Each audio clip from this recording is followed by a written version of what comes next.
Mini two-game set against the Angels will come to a close in a matter of hours. The Rockies snapped a 9-game losing streak against the Angels with their 4-2 victory last night behind John Gray, some timely hitting, and Wade Davis with his 14th save in the ninth. Tyler Anderson making the sprint to the Coors Field mound.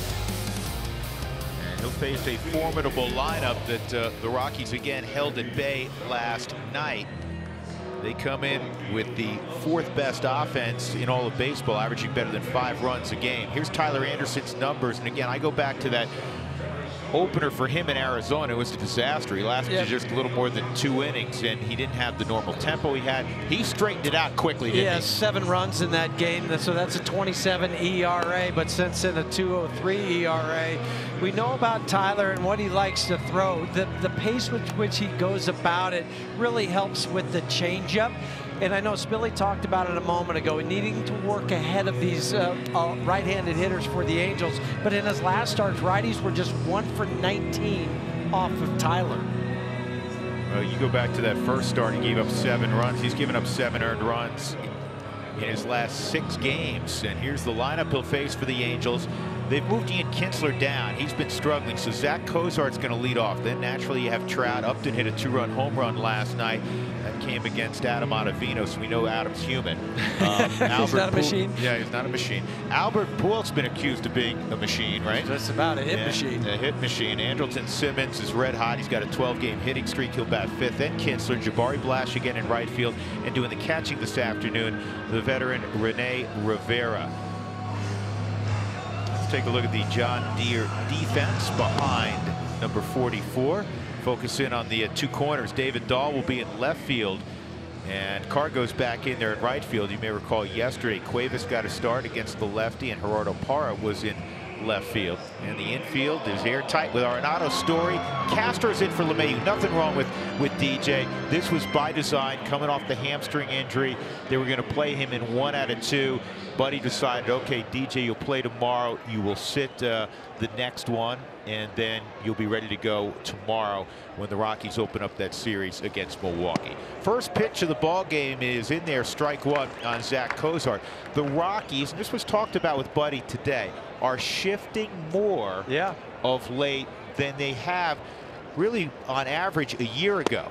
That pitch just misses 1-1, and especially against the right-handed portion of the lineup for the Angels, that top portion of the lineup, you're going to see 3 on the left side typically. Well, and I think we saw it last night with DJ making a couple plays over on the shortstop side. This ball's hit pretty well right center field. Cargo on the move, reaches up, can't get it, and Blackman's going to throw it back in. It's going to be a leadoff double for Zach Cozart.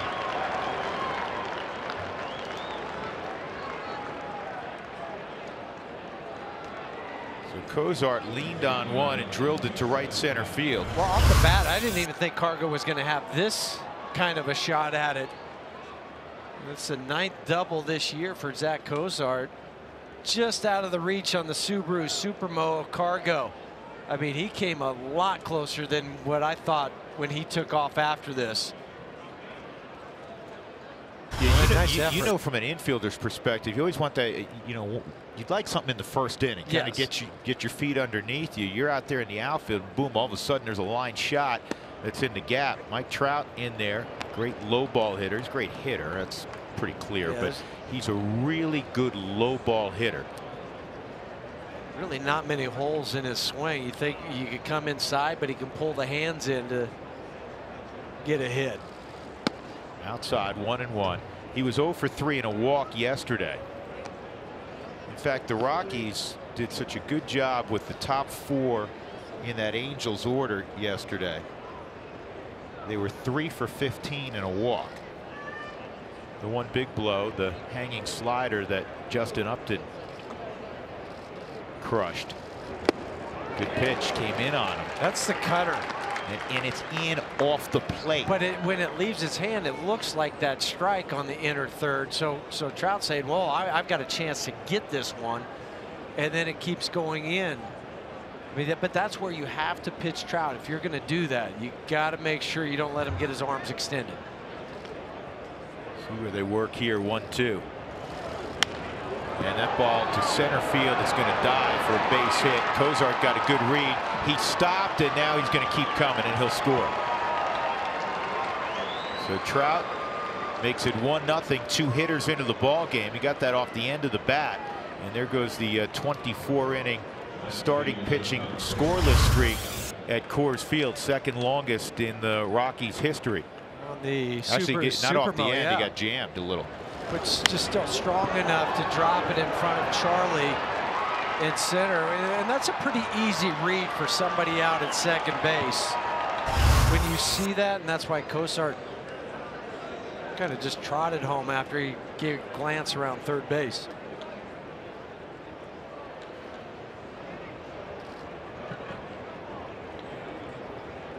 So here's Upton. He had 2 of the 4 hits last night. And a breaking ball for a strike. He doesn't throw it much. Just only about a half dozen times a game. Yeah, 4 or 5%. But that was the velocity that you'll see anywhere from 75 to 79 with the curveball. And he'll typically do it just as he did there to open up a count. And then it makes a 90 or 91 mile an hour fastball seem like 93 to 95. Tyler has the ability to go get 94, 95 when he wants to. And kind of Buddy alluded to that in the soundbite we played a few minutes back. Trout did steal a base last night, his 7th of the year. He's 7 out of 7. A few years back, he stole 49 one year. There's nothing he can't do on a baseball diamond. 5 tools for sure. Good pitch. Beat him up and in. There's a venerable Mike Scioscia, Dino Ebel at third. Alfredo Griffin's at first base. Alfredo's been with Mike the whole time too.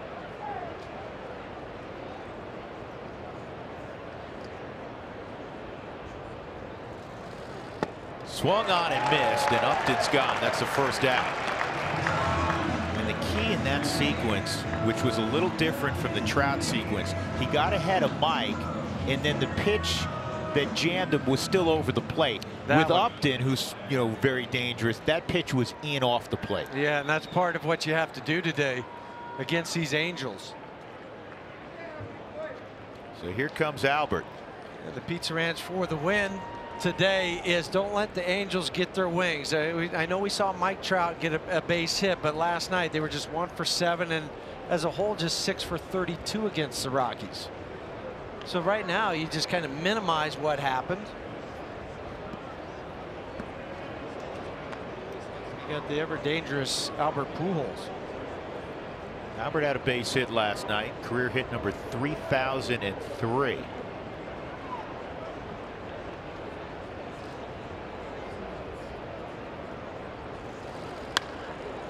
Reaches for it and pops it up in foul ground. Desmond can't find it, and it wouldn't have mattered. It's about 3 rows back. Does that count? He's wearing a Rockies jersey. No, because he's got a first baseman mitt on, because you can only have one guy that has that on the field. Little known rule, Huey, but you're all over it. Yeah. So no, it doesn't count because Desi's already wearing one. So if he wore like his, his 11.5 middle infield glove, it would have worked. Then it's possible. All right. Go talk to him. Spilly, go straighten him out. It was a good catch, though. Great catch. I think the rule is if it's a bare hand, he has to bare hand it, and then it counts. Then it counts. Okay. On the ground, foul. The last night went so well. The Rockies returned home. They've played the fewest home games of any team in baseball. John Gray's outstanding, some timely hits. Rockies win 4-2. They shake hands. Everything was great. The only disappointment for me was the crowd was just getting settled. Yeah. When Albert came up, and they put up on the huge video board, "Congratulations, Albert, on your 3,000th hit a couple days ago in Seattle." But the crowd again was still settling in because it warranted a standing ovation from the great Rockies fans to honor one of the great players of all time. Yeah, and we've seen them do that before, but you're right. Last night it was just early in the game. They just hadn't had the chance, but You know, you got to applaud accomplishment like Albert's. Absolutely. And we spent a fair amount of time with Albert yesterday before the game, and you talked about his humility and so many great accomplishments. This one just blows me away. There's 4 guys in the history of the game to hit more than 600 home runs and produce more than 3,000 hits. Hammer and Henry Aaron, A-Rod, and the Say Hey Kid. That just missed. Albert, when he was talking about 3,000 with us, he said, I'm one of 32 people. On that list, he's one of 4, okay? One of 32 people, and he's so aware of the history of the game. He said there's well over 19,000, like yourself, like Spilly, like Sully, that has spent time in the big leagues. Swung on and missed, so Anderson strikes out Pujols. And he said to be one of 32, to get that many hits, he just feels very fortunate, very blessed. Yeah. And why wouldn't he? Little cut fastball on the Subaru Supermo. Good pitch from Tyler. You see how close the fingers are together. That helps create the rotation on the baseball for that cutter. Now he has to deal with the hottest hitter in their lineup. Coming into the series, it was Mike Trout and this guy, Andrelton Simmons. He's hitting 12 straight, a .438 average over that time. I want to point something else out. Anderson's doing a nice job holding Trout because he's one of those lefties that has given up some stolen bases because he had a pause in his delivery to the plate. Yeah, and when that happens, that gives the base runner an extra 2 or 3 strides during that time. But right now, Trout's not seeing it at all, because if he's not throwing over, even when Tyler delivers the baseball home, he's going back to first.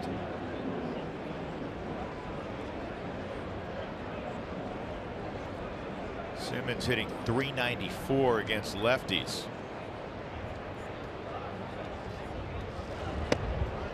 He's also hitting .394 on the road, which is 4th highest in the major leagues. They've been a better road team. They're 13-4 on the road. At one point, they won 11 straight. They're pitching better on the road. They're scoring more runs on the road. They're actually beneath 500 at the Big A, your old stomping grounds. And that's a fair ballpark. I don't consider it one over the other as far as is it a better hitter's park. I think maybe during the day out there it's a better hitter's park, but at night it doesn't play as as large as, say, Dodger Stadium. Just be where it's located, you don't get that real heavy marine layer air. That's from afar. I've always looked at it as kind of a neutral stadium. Yes, I would agree. 2 balls and a strike, and this is a bouncer to Castro. He comes and gets it. In the first, the Angels do get a run. A leadoff double by Cozart, and then Trout a single to center field. 1-0 as the Rockies will take their turn.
Mike Trout with a soft single to center field to bring in Zach Cozart. And let's take a look at the Rockies lineup.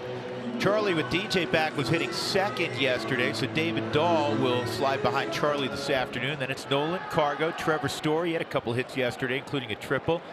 Chris Iannetta, the longtime Angel. Ian Desmond, Daniel Castro, and Tyler Anderson against a 21-year-old pup from Panama. 6'1" young man by the name of Jaime Barria, making his 5th big league start. He's been up and down between Salt Lake City and the big club 3 times already. And his first pitch is in there for a strike. Right, he got a lot of opportunity during spring training to show his wares with some injuries they had, and he opened the eyes of the Angels staff to then make his major league debut when he's still just 21 years of age. In fact, 21 years, 267 days to be exact for Jaime. He's the youngest starting pitcher since, for the Angels, Tyler Chatwood. Tyler Chatwood was about a little more than 3 months younger than him when he made his Angels debut. Outside 2-1. And the interesting thing is the tie to this game also chatty now with the Cubs, but Chris Iannetta was traded for Tyler Chatwood. That's right. Kind of full circle in baseball, seems like. Yeah, it happens that way frequently. 2-1, shift on for Charlie, and he has a pretty good changeup. Fastball, slider, changeup mix. Yeah, and that's his best pitch. He will double up on it. He'll triple up on it. He just has a feel for pitching. Talking to some of the Angels people, rated their #1 just strictly pure pitcher prospect in their organization. I know Ohtani's their #1 prospect overall, but just the pitching. And this is hit to Albert. 3-1 on the putout. Blackman will go into that dugout, and there are going to be a lot of interested guys in chatting him up, because you don't have a big book on a kid that's 21 who's making just his 5th big league start. Let's take a look at the John Deere defense for the Angels. Again, Rene Rivera doing the catching this afternoon for the Angels. In the outfield, it's Upton, Trout, and Blash once again. Cozart, Simmons, Kinsler, and Pujols in the infield. So the only change for them is Rene Rivera behind the plate. David didn't have the opportunity to talk to Charlie and say what does he feature, and what you want to know when somebody comes back is, okay, his fastball, did it have any run, did it have any cut, was it straight, what did it seem like to you, did it seem harder, what the velocity had showed. And David rolls this one over, and Albert again will feed Barria. 2 outs. And the second thing you want to know with the changeup, does it fade or just act like it stops as it's getting to you? Is that the hardest pitch for you guys to identify, the changeup? I think so, one? yeah. That's why you can be a 2-pitch mix, really, and go fastball, changeup. Because if somebody has the same arm action coming out as a fastball, but the ball is a changeup, you're swinging and it hasn't gotten there yet.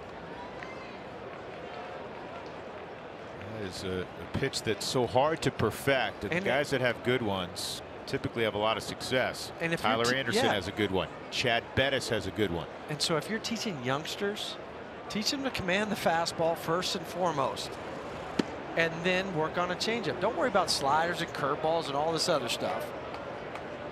But you got to be able to command your fastball first and foremost, and then a changeup after that. I think that's great advice. 2 outs, 1-0 on Nolan, who's reached in 18 straight.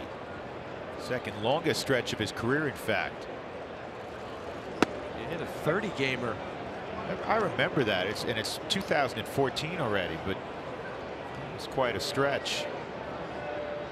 Especially if you think about it, Nolan's walking a little bit more now. Back in 14, he's a hard guy to walk. Yeah, he was swinging at everything.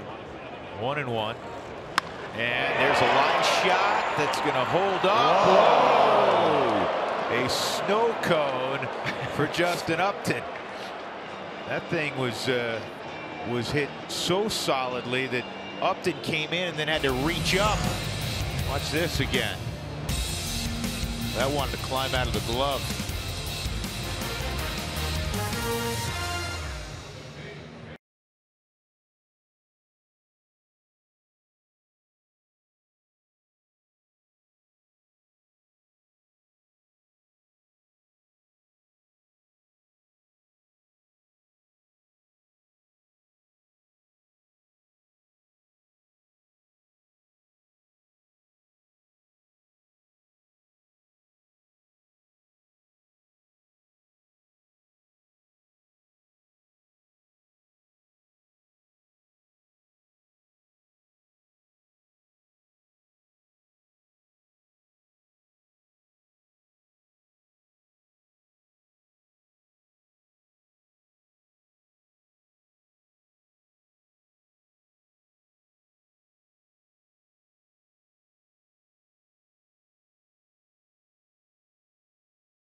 Conversation. Send us your thoughts, comments, photos. Use Twitter or Instagram, or excuse me, just Twitter. Use the hashtag Toyota Talk. That was last year. Right. And it just kind of rolled off my tongue. I know. I know. My deepest apologies. That's okay. I'm on Instagram, but that's okay. I'm sort of on Instagram. I am. And you're sort of on Twitter, but you're not. But I'm not. But Here's Ian Kinsler at the plate. And the first pitch is down, ball one on Kinsler. 35-year-old's had a distinguished big league career, but right now he's in a funk. Hitting 189. He has a home run and just 2 driven in and 100 at bats. And he pulls that one foul. Kinsler's interesting, man. He was born in Tucson. Yep. He ends up going to your favorite school growing up, Arizona ASU. State. And then Dustin Pedroia shows up, and he was a starter. Yeah, and he was playing early on that year, and then he was moved out of that. They let Dustin play, and he said, well, this isn't going to work out too well for me, so I'm going to transfer, and that's when he went to the University of Missouri. But he's from Tucson, went to Canyon de Oro High School, the same school as my nephew, and then he played with another nephew of mine at Central Arizona College down in Casa Grande. So I saw Ian play back in junior college, and it was really fun because my nephew and Ian, they're very, very good friends, and they were in each other's weddings. So I've kind of followed his career from the get-go. But he just said, you know what, ASU's not going to work out. I need to go to Missouri. This ball is lined to left, and it is hooking foul. Well, it worked out pretty well for both Pedroia right. and Kinsler. So he went to CDO, right? He went CDO, yeah. Which is a power. Yes, in the state of Arizona. Yeah. It's in Tucson. The Hairston brothers went there. Right, the Duncans. The Duncan boys went there. Dave Duncan, longtime pitching coach, his kids who were big leaguers. 1-2. Now he is working on his 13th year in the big leagues. Yeah, he's had some big years, especially for a second baseman. We look upon second base as more of a offensive position than years ago, but he's been a good one. Fouls off another 235 career home runs. He's been a 4-time All-Star, and in 2016 won a Gold Glove. He had 31 jacks one year with Texas. Hit 32 another year with Texas. 28 and 83 just 2 years ago with Detroit. 1-2, and this ball's in the air to deep left center field, but David Dahl will track it down. 1 out. Tyler Anderson has battled some injuries, as you're aware, in his career, but when he's been healthy, tough-minded guy, very studious guy who loves to pitch in the daytime. He's 9-5 during the day, but that doesn't tell much of the story. He has a spectacularly low 294 earned run average in the afternoon, and he pitches well at Coors Field. His 336 at Coors Field is the lowest of anybody that's pitched at least 100 innings at 20th and Blake. Well, this is his 22nd game started at Coors Field. It's a swing and a miss, 1-1 on Jabari Blash. 9-5 here on his home turf.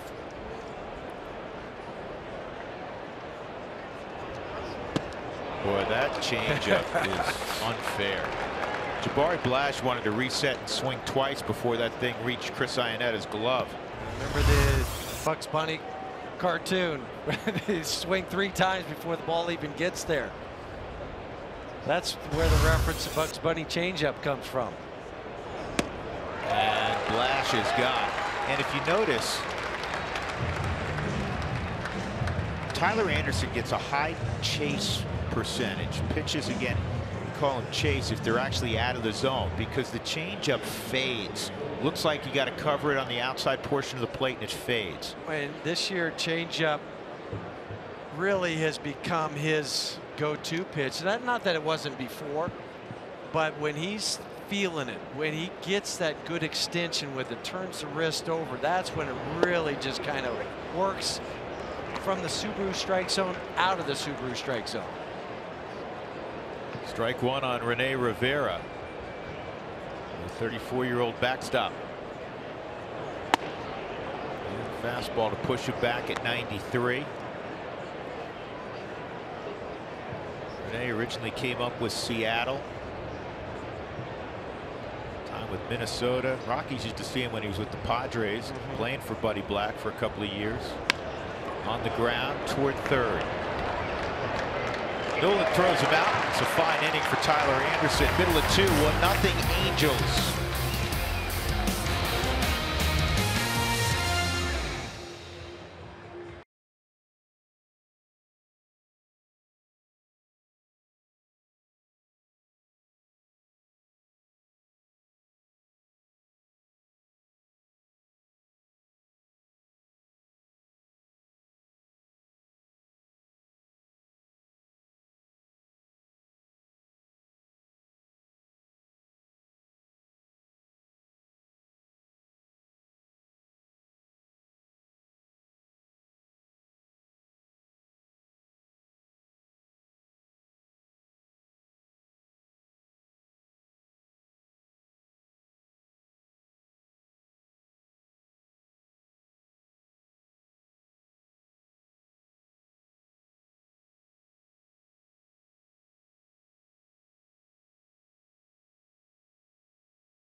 AT Sportsnet is brought to you by the 2018 Toyota Tundra in your hometown Toyota stores and by Wells Fargo. Wells Fargo customers get your 2-for-1 Rockies club level tickets by visiting wellsfargo.com/Rockies.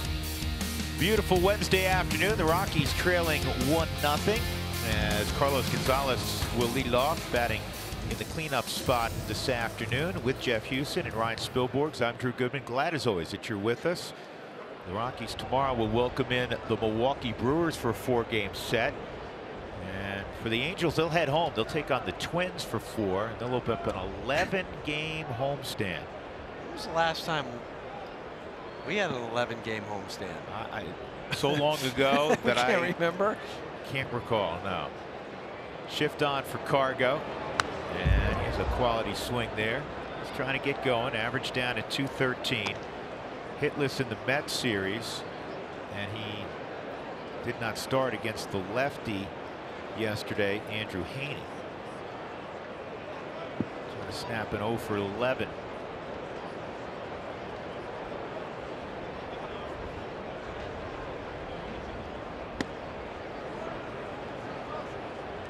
Buddy was asked today about Cargo specifically, and he answered it this way. He said, all my guys are going to play. And he has a rotation of 5 guys in the outfield. Now, Charlie's going to play every day. You know that. Yeah. But Dahl, Cuevas, Cargo, Parr, they're all going to get their time. And you'll play the hot hand. And listen, in a perfect world with number 5's talent, you want him out there if he's swinging it like he's capable of, like we saw the last 6 weeks of the season. Well, because he can put a club on his back. Which few guys can. Exactly. I mean, the guys like Nolan and Charlie, those guys can, and Cargo can too. And that's why you keep saying he's my guy. And just watching Cargo right now, it looks like everything's there. I mean, the timing might be slightly off, but it's not like you see him lunging at a lot of pitches. Right. which the first half of last year, you could tell he was flying open. And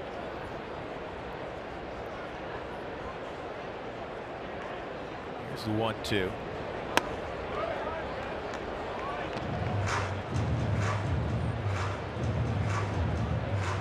Cargo to be followed by Trevor Story and Chris Iannetta.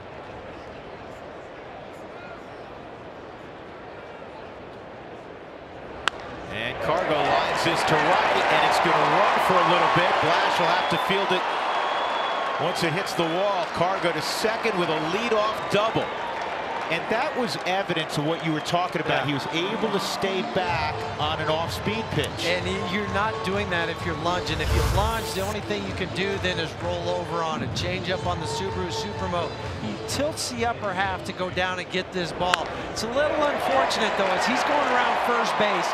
He stumbles because I think he had a chance to at least look like he might be able to get to third. But with that stumble, at least he stayed upright and was able to make it to second base. At least he stayed upright, didn't get hurt. Yes. Looks like a youthful Ryan Spilborgh's running around. No, you don't want to look like Noel Cuevas, because Cuevas was made fun of for quite some time, even though that was his first big league hit. Know. Should have been a double. Hey, from your vantage point, because you have a different view of Cargo's at bat there. He did stay back on some off-speed pitches. One he fouled off, and then obviously the ball he lined in the corner, didn't he, Spilly? I think when you're watching Cargo, especially against a guy like Barria, who has a great changeup, you can't be afraid to get beat inside. And so when you're sitting back and his leg kick is much better pace today, yeah, you're not worried about the changeup so much. And that was the swing that you got to see right there on the double. Should have been a triple. Nobody will tell him about that either. Yeah, nobody will see it. So here's Trevor Story. Rockies down a run early. And Story hits this ball to deep left. Upton's going back, and he'll make the catch. Now Cargo's going to try to move up 90 feet, and he'll be able to. A couple things there. Trevor just missed that, hitting it out by maybe a half an inch on the bat, but that was textbook base running by Carlos Gonzalez. Because with nobody out, you got to make sure you get over to third, but you can't just immediately go back and tag.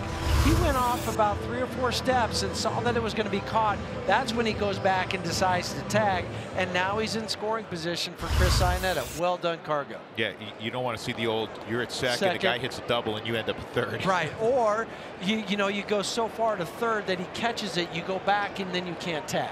On that ball, he had to be at third base at the end of it if the ball was caught. So well done. Infield comes in halfway. Iannetta trying to even up the game against his former club. Chris, who's typically very patient, got a pitch up and in, which he liked, and fouled it off, unfortunately. 0-1. 4 years member of the Angels organization. Very deep in left and center with Upton and Trout. Jabari Blash and Wright's pretty shallow.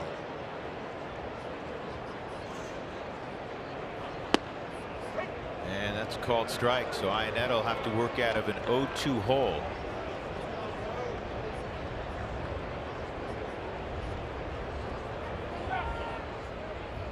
Reminiscent maybe and hopefully of last night when Parra was behind with a runner at third and 1 out, and he was able to fight off a pitch to left field, drop it in front of Upton for a run scoring hit.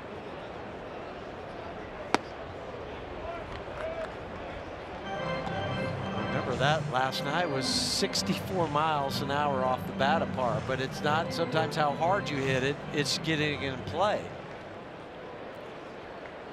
Parra having fun with Vinny. He has fun with everyone. Yes, he does.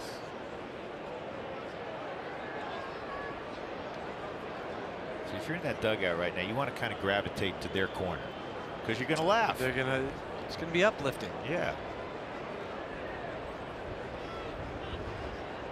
Herman sitting with them. Back in the count at 2-2. Once you get it back to 2-2, there's just an immediate kind of relief. You know, you're at 0-2. You start to think, okay, I gotta get this guy in. Now, when you get back to 2-2, you feel like, okay, I got a little bit more on my side now.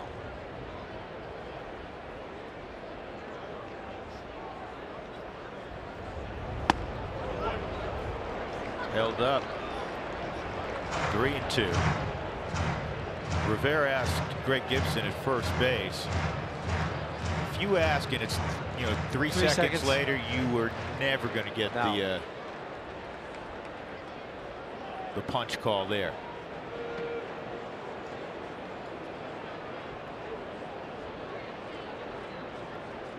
(3-2) and a walk. What an at bat! That's such a typical Ionette at bat. It falls behind, works some borderline pitches, spits on them, and then ends up ultimately earning a trip to first. That'll bring up Ian Desmond. And it forces a change in the middle of the infield now. Well, they were what you like to call 3 depth. That's not going to work. Somebody dropped their cowboy hat. Yeah. It's still not going to work.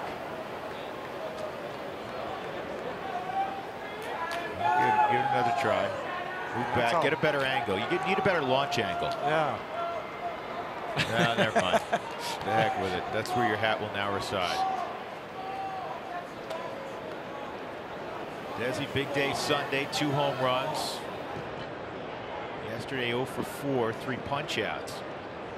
As baseball players learn early on, today is a new day. You've learned that since you've been playing 6, 7, 8 years old. You better. Right? So you learn that, then you carried on to your teens, your high school years, your college, pro ball. If you haven't learned it, you're not going to make it this far. No way.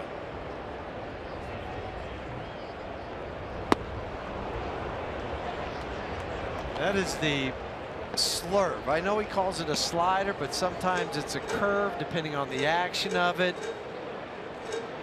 It's listed as a slider in this pitch sequence and repertoire. And we're just going to go back to it again.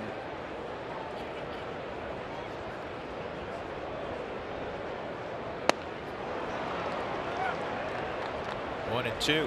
And you can manipulate it where one time it'll go more away from the hitter, the next time it'll go down. So just kind of depending on what he feels and how he torques the hand.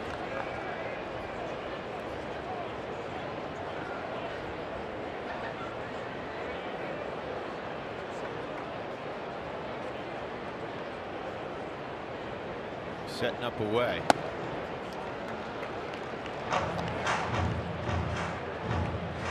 See if he goes back to that. I think he will. Showed him a fastball up. Game of adjustments. Pitch by pitch adjustments. See if Desi adjusts if he gets that slider.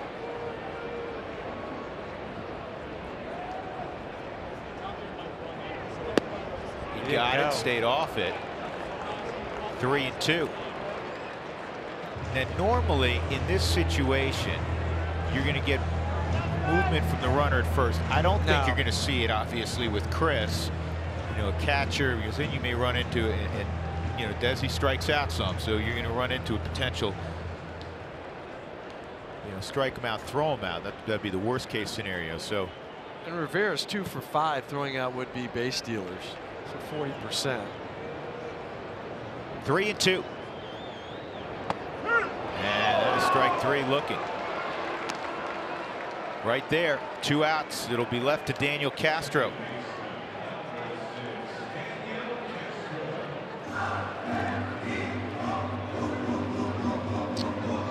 Daniel on the road trip was 3 for 16, but he had 3 RBIs. And I think back to that New York series when he had the 2 RBIs with 2 outs, when he had that base hit right up the middle to extend the Rockies' lead, put them up 5-0 that inning.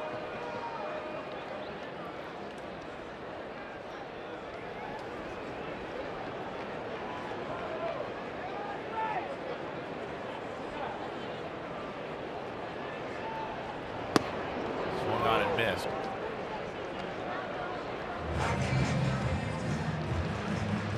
wondering off the top of my head, Dougie's going to check this.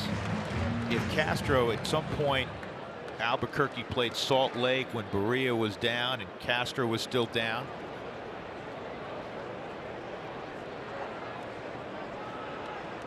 Oh, 1. He's out of the strike zone up.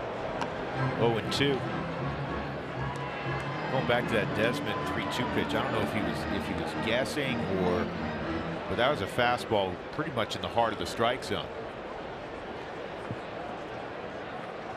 Yeah, those are the frustrating ones for a hitter, because you just walk back to the dugout thinking, man, I wasted an opportunity. You got to flush it and move on. It's out of play.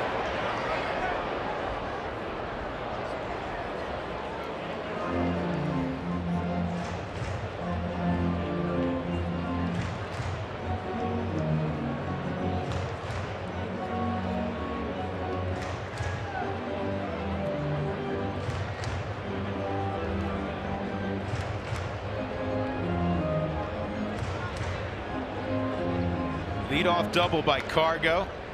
Trevor hit a deep fly ball to left center. He moved to third. Ionetta walked.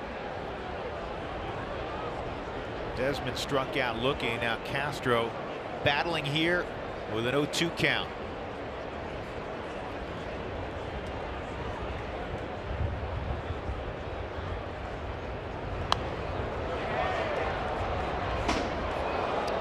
Keep going up on the Subaru strike zone with fastballs. I mean, every one of those pitches has been 92 to 93 miles an hour.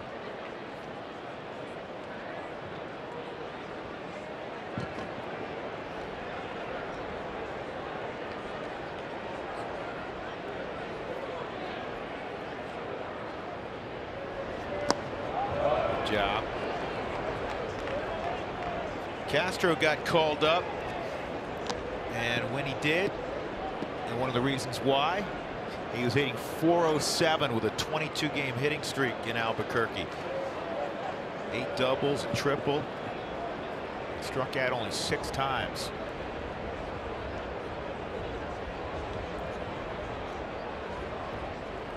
One, 2. And he goes down swinging, and the Rockies waste an opportunity. So they'll leave runners at first and third. We'll go to the third. It's 1-0 LA.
Rockies starting rotation. 11 out of the last 12 games have all been quality starts. So earlier in spring training, we asked Steve Foster if this starting rotation was a group of superheroes, which they are, what would their names be?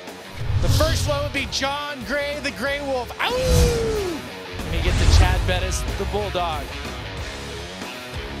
Kyle Freeland, the Mountaineer, because he has a tattoo of a mountain on his arm. Herman Marquez, heat, because he throws really hard. And Tyler Anderson, the professor, because he's really smart and he thinks a lot. I always think it's better to be the villain than a superhero. So if I was one, this would be my outfit. Can you see it? Nice cape. Yeah, it's my cape, but my superhero name would be Splinters. Be what? Splinters? Splinters. Is there a story behind that, or you just Well, think I sat on the bench my whole career, just acquiring splinters. Billy, you and I would have been perfect teammates right next to each other. Yeah. Isn't that cool to be a group of superheroes? Yeah. Is this a I don't look like a villain, do I? No, you don't. All right, I'm gonna sit down. You could be a lot of things. You don't strike me as a villain, though. I think I'm an okay villain. You're a benevolent villain. 2-1 on Jaime Barria. And this is chopped toward Story. 1 out. You guys are always so self-deprecating about your careers. Splinters. I always tell people that it was, you know, people pay to come to a ball game. I got paid to sit and watch a ball game, and I got free snacks. Free snacks. I always Plenty of gum. Right, seats. Huey, I like saying that I played six seasons in the big leagues, and whenever I say that to a group of guys that know me, they're like, you might have been on a team for 6 seasons, but you played about 4 months worth of baseball games. That is funny. Heck, you got parts of, you were in the big leagues for 12 years. Yeah, exactly. But out of that, like Billy, I probably played 3. That's all right. Guess what? That's 3 more than most of us. It's like we were talking about last inning. That's right. You guys are one of the 19,300 or something like that. That is true. 1-1. A strike. Got it with Jerry Lane, man. He's been around a little bit. Jerry getting a little bit of Tim McClellan in him, huh? Just kind of waiting and waiting. Jerry's the crew chief. Good umpire. 1 ball, 2 strikes on Zach Cozart. Led the game off with a double and would score on a Trout base hit. This is lifted to deep left field. And this is gone. So now it's 2-0 Angels. 5th home run of the year for Cozart. You hate giving up home runs, especially when you're ahead 1-2. 6th home run allowed this year by Anderson. Yeah, 4th to a right-handed batter. Cutter the pitch previous outside of the Subaru Supermo. That was just a 4-seam fastball, belt high. Cozart didn't miss it. And now here's Mike Trout. Well, the early lineup flip for Mike Scioscia's paid dividends with Zach Cozart with a double and a home run and 2 runs scored.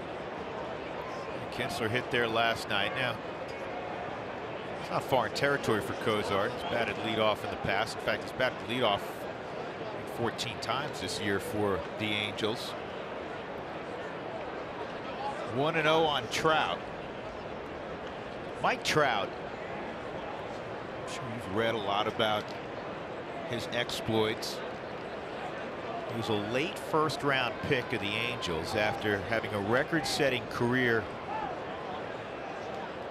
in Millville, New Jersey. He had 18 home runs his senior year, which is a state record in New Jersey, and he's going to throw out a base hit to left center field. The way he runs, Dahl's got to hustle. David getting to it, and they'll hold Trout to a single. Yeah, but the bat broke and it got Chris. So as he's leaving the batter's box, Trout looks back and starts checking on Chris.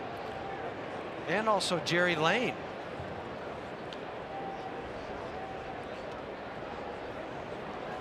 So Trout was left with just the handle in his hand. Closer look on the Subaru Supermo. Now watch the barrel come around. First catch Chris and then also get Jerry. And Mike's apologizing as the ball's going to the outfield. He looks back, says, sorry about that, guys. Didn't mean to. How weird is that? No, I know, but just to see him do that as Yeah. the ball's going to the outfield. And you know, none of that, you know, it shows you what kind of guy Trout is, because none of that's his fault. It's not like the backswing he extended and it stayed in his hand. The bat broke. Yeah. And yet he's running to first, and he's checking on Chris Iannetta and Jerry Lane, and both fortunately are okay. Mike Scioscia kind of shaking his head and smiling. Said, I don't know if I've seen one of those before. Now everybody's smiling. It's Greg Gibson, the first base umpire.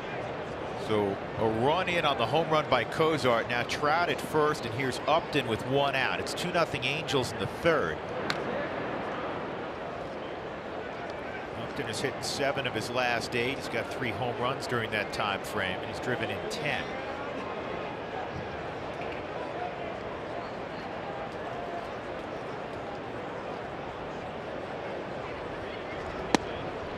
That's a strike.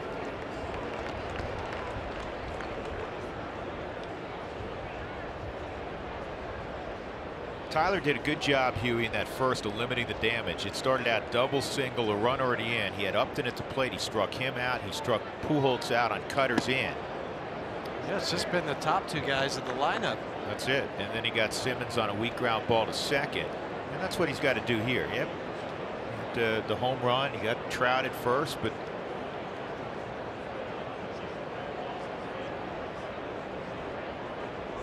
keep it at a 2 spot. This ball's driven though to deep left field, and Upton has done it again. Now you got an issue. It's 4-0 Angels. Justin Upton, a home run in each ball game. That is his 8th home run of the year. His 25th RBI. You know, last night the home run that he hit off Adam was 438 feet. This one didn't go as far, but it was stayed on the line, and immediately off the bat on the cutter on the Subaru Supermo, he's able to kind of golf that one out. Down into the tunnel.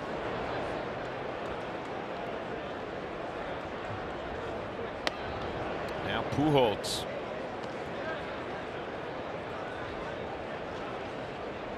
This is the most runs that Tyler's given up in a ball game since game 2 of the season against Arizona.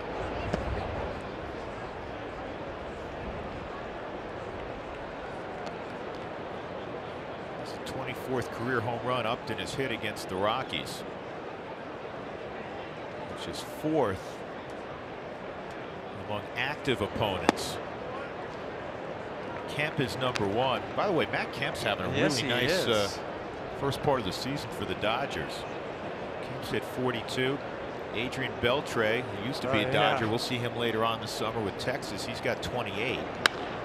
Albert hits this in the air to fairly deep center field, but Charlie will come on and make the catch. Adrian Gonzalez, who we just saw with the Mets, has 27. Then Upton, and right behind Upton is Buster Posey with 23. 2 gone. That'll bring up the shortstop, Andrelton Simmons.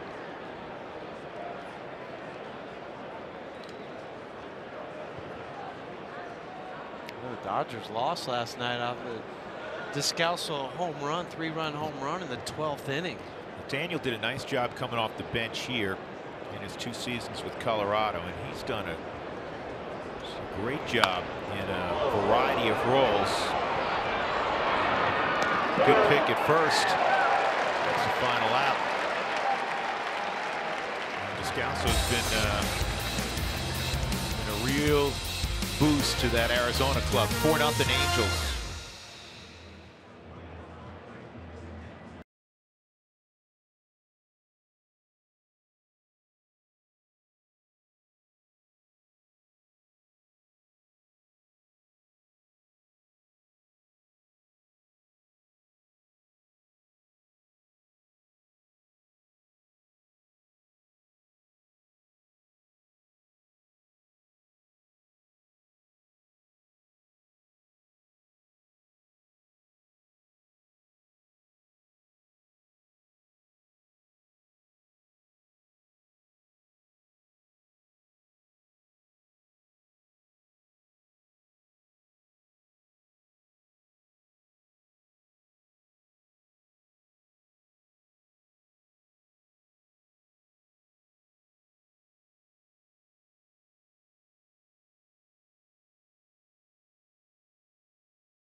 Go to participating Colorado Taco Bell locations the next day between 4 and 6 and get your Rockies Taco Special with Moss at Taco Bell.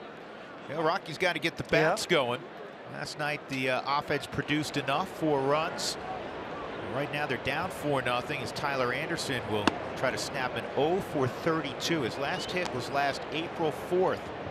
Of course, not paid to get hits, but going out there once in a while would be a good thing. Ball 1 from Berea. It's in there. 1-1. It's a good day to hit too, Huey. Ball's traveling. Yeah, it's 73 degrees. Not much of a breeze to talk about. Ball and 2 strikes. It's also too because it's not so bright out. You get a little cloud cover.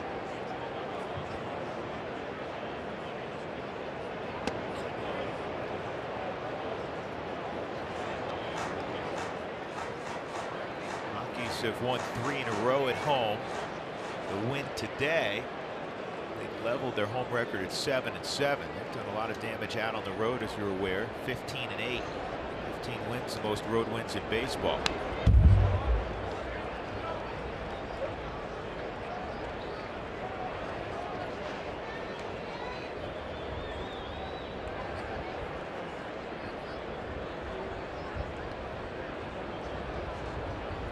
An interesting hat that young man has. Yes.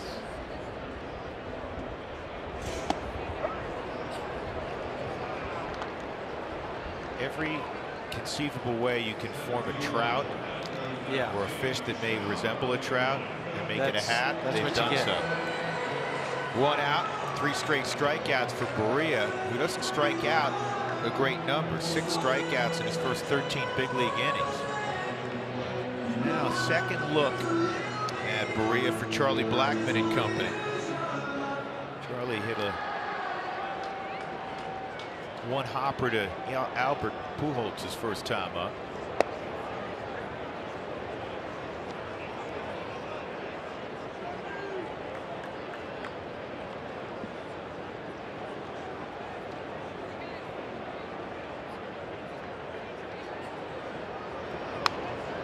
Charlie behind 0-2. Charlie came into the ball game in the top 4 in the league in slugging percentage, just a notch below 600 in the early going. He's got 11 jacks, 20 driven in. He's 7th right now among active players in interleague batting average. You know, because 324. Because, Huey, the Rockies have dealt with some injuries. Cargo was out for 10 days. Nolan was suspended. DJ was out for 10 days. And the fact that some guys haven't gotten going in the middle portion of that order, Desmond, Cargo being one. They haven't had the set lineup that Buddy ran out there at oftentimes last year. This is in the air to right center field. Trout make the catch, 2 outs. No, and that's, you know, every manager's dream to be able to run that lineup out there that you envisioned as you left for spring training in March or February. I'll tell you what they have been able to do. They've been able to run the same rotation out there every single day.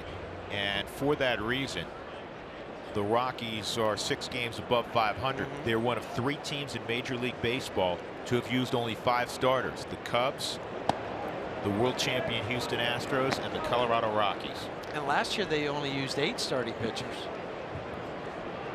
I think back to 2009. Billy will remember this well. This ball's well hit left center field. Get down and run. It will. David Dahl extra bases.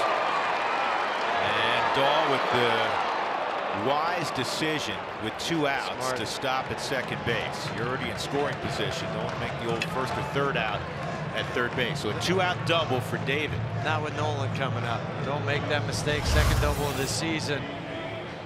This is just what we see a lot of from David Dahl, just going with the pitch. Whichever way they pitch him, he'll go that way. Splits the gap, and Mike Trout's got it in quickly. And, you know, that's all on David, too, because the ball's in front of him. He doesn't have to ask Stu Cole for any help. He's got to make that decision on his own, and he made the right one. So here's Nolan. Nolan hit a missile that Upton almost misjudged and made a snow cone catch to end the first inning. And this is fouled off. Spilly, in 2009, when the Rockies won what is a franchise best 92 games, and that remains the franchise high, they ran the same rotation out there into September. Yeah, and that's every team that's good. Every team that's good keeps a starting rotation together the entire season. That's why when you see teams that suffer injury, when you're having multiple starters, that it's really difficult to win. You want to keep your best 5 guys in the rotation as many times as possible. And it's not only keeping, as Billy said, keeping that rotation intact, Huey. It's 5 guys you really want to hand the baseball to. There's been some teams over the years where, well, you know what, so-and-so is healthy, but I'm not feeling great about handing them the ball. Yeah, they're just one of 3 teams with 4 or more starting pitchers to have 4 more quality starts too. That's, I mean, talk about, yeah, going out there every 5th day is one thing, but then doing something during those games is another. We know what kind of role the rotation's on. The other 2 teams that can boast that are Houston and Cleveland. And you think about their rotations. Huber and Carrasco leading the show in Cleveland, and Trevor Bauer. Trevor Bauer's there also. Houston's got just a sick rotation. They got 5 guys doing it. 2-1. Nolan back up the middle. And Kinsler's got it. He's going to throw him out. So Dahl is left aboard, and we'll go to the 4th inning. Rockies some work to do. They're down 4-0 to the Angels.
Routine, go ahead and find yourself a workout partner. This offseason, Trevor's Story, outside his hometown of Irving, Texas, would work out with Ian Kinsler at second base, Josh Bell, all-star with the Pittsburgh Pirates, playing first base.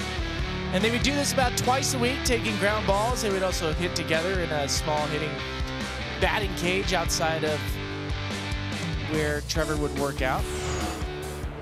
Pretty important. Pretty cool to watch these 2 guys work. Now, we got another side story we can share. Ian Kinsler at the plate. He's also swinging his own bat, Drew and Huey. His bat is a war stick, and he basically created a relationship with Jack White, who is the lead singer of a band called the White Stripes. And Jack White and them met in Detroit, and they formed a bat company named War Stick. Now, you can't bring any piece of lumber up. It has to be sanctioned by Major League Baseball, correct? The bat company. Yep, they paid for it. So there's Jack White, great frontman, great guitarist, swinging a bat, and they just love the idea of creating a artistic-looking tool. I have issues with Jack White's swing. It's okay. I like his music. He's a better guitarist than he is a handler of a bat, right? Safe assumption? Very safe. Kinsler's gone on a comebacker. 1 out, and that'll bring up Jabari Blash. Have you picked that bat up, Billy? I mean, what's it feel like? Just the war stick? Yeah. It feels good, like a normal bat. Okay. I know Kinsler and Story were kind of making fun of each other because Kinsler has given Trevor some bats. Yeah. And he wanted to know if he was swinging them. And so he said he was going to play police this week and make sure he's swinging the war stick. There's about 20 or so bat companies now in Major League Baseball that are sanctioned by Major League Baseball to swing. Well, Jabari Blash does not like that changeup much, so you got a curveball also in there, but and 0-2. And the quick pitch too. When you've got a leg kick like Jabari does, he stands up there with his feet really close together, kind of like what Mickey Tettleton used to do. Remember Mickey? Sure. So he has his feet right next to it. Mickey, remember, was his feet were together. Yeah, but watch Jabari's. Same thing. Fruit Loops is what we call Mickey Tettleton because that's what he ate. Oh, that was his pregame meal? Pregame meal. But look how close his feet were together. Yeah, I haven't seen anybody do that since Tettleton, who did it from both sides of the plate. Yeah, so the reason he got the nickname Fruit Loops is because he had Fruit Loops one morning, went out and hit a couple home runs, and decided I got to eat Fruit Loops all the time. Breakfast of champions. Maybe that's another cereal. This ball's ripped to center field, so Blash with a 1-out single. The first 10,000 fans through the gates for the Rockies-Brewers game on Saturday will receive a Rockies toothbrush, and that's courtesy of Delta Dental.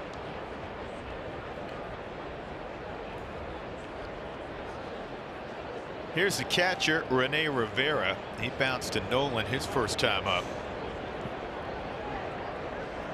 Rockies knocked the Angels out of first place in the West yesterday. Houston's now a half game ahead of them. There's a strike. That ball off the bat, StatCast has told us 116 miles an hour. Joe, I saw on StatCast, Bill, you notice this stuff. The hardest hit ball this year's Cargo's in baseball at 118.7 miles an hour. He had a ball off his bat. Was it a ground out? This down the right field line, and it's foul, fortunately. Would have been a problem. A lot of times you've noticed, Drew, that some of the hardest hit baseballs are outs. They're ground ball outs.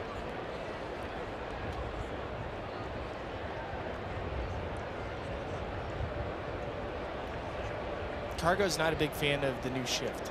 I'll tell you that. I would think not.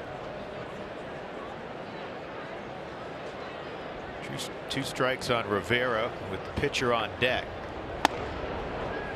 Cutter's in.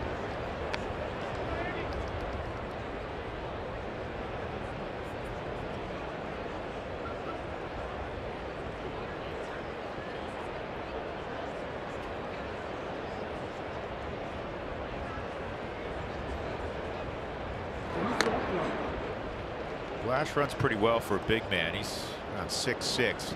He came out of high school in the Virgin Islands at 6'4", about 180 pounds, and he went to Miami-Dade, which has always been a terrific junior college baseball program. This is a broken bat roller.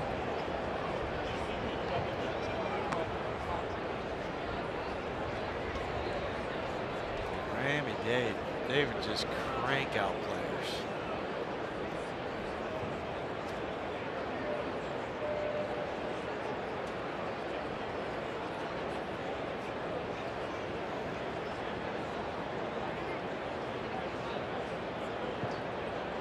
They have a guy in their bullpen right now, the Angels, Akil Morris. The reason I mention him. 1-2. Snap, throw. Nope. Akil Morris is from the Virgin Islands also. So the Angels have two guys on their 25-man big league roster who hail from the Virgin Islands, Jabari Blash and Akil Morris. How about that? You have to go back to two guys from Pittsburgh that did it in '61 and '63 to play together from the Virgin Islands. We were talking to Jabari yesterday about, you know, growing up there, and still spends a lot of his off season there. Who wouldn't, right? Yeah.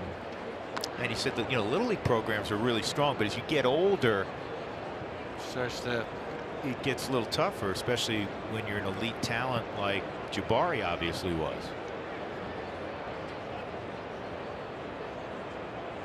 Three-two, and Rivera wastes this one.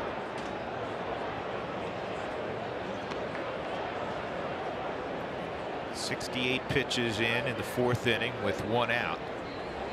A run in the first, 3 in the third against Tyler.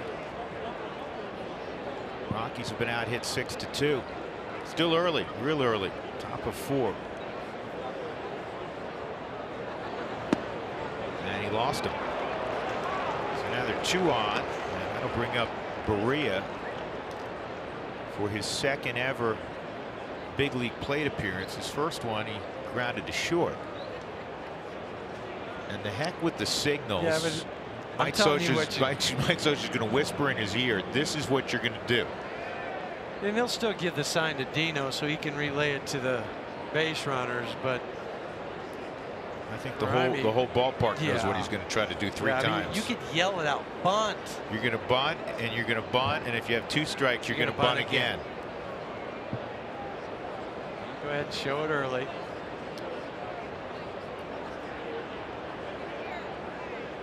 Look how smart we are. No, he's not. He's going to slug bunt. Castro, and they got the double play. That's a terrific play. What a decision by Daniel Castro.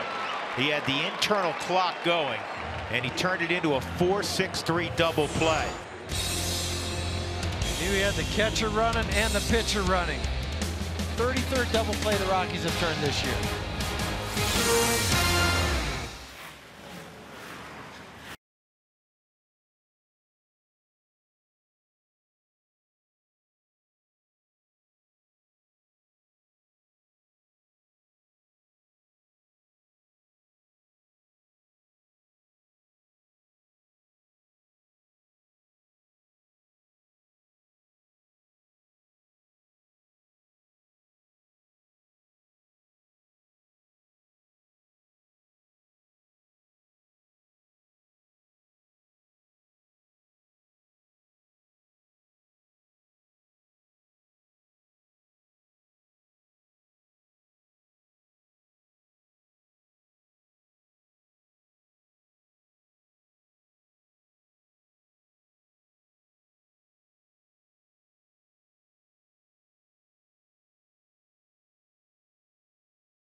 Nothing, but let's go back to that double play from a moment ago with the pitcher hitting. He does a slug bunt.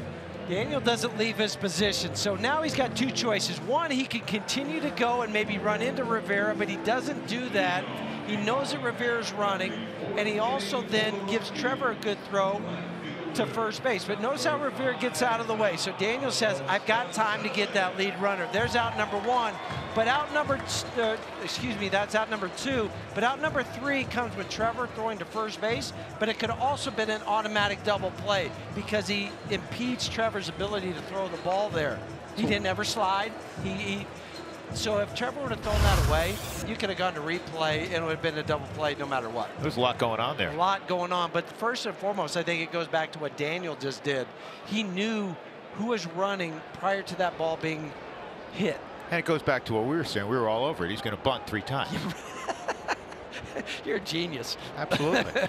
Cargo's going to lead off here in the 4th inning. He has one of the Rockies' 2 hits. The Rockies have a double by Cargo and a double by Dahl. Cargo's double was leading off the 2nd, and this is lobbed into shallow center, so Cargo's 2 for 2. See if the Rockies can crank up that offense. Yeah. Because even during this nice run of 6 straight wins and the dozen straight high quality starts by the Rockies, other than a couple of ball games, have they really gotten untracked offensively? Yeah, that first night in New York when they scored 8 runs, had 11 hits, and maybe the last game in Chicago. Those are the 2 games during this whole stretch where they've just pounded the baseball. Now you're back home. It's great weather. Time to go. Time to go. It's the second look at the young kid from Panama, Jaime Barria. Story just missed one, and now that foul tip gets Rivera. So every catcher today has taken some sort of foul tip. One was for Chris and the umpire off the bat, and that was off the wrist. And Mike Scioscia can go out there and honestly look a catcher in the eye and says, I feel your pain. I've been there. Yep, because he has. Subaru Supremo. Ooh, that got his hand. Oh, that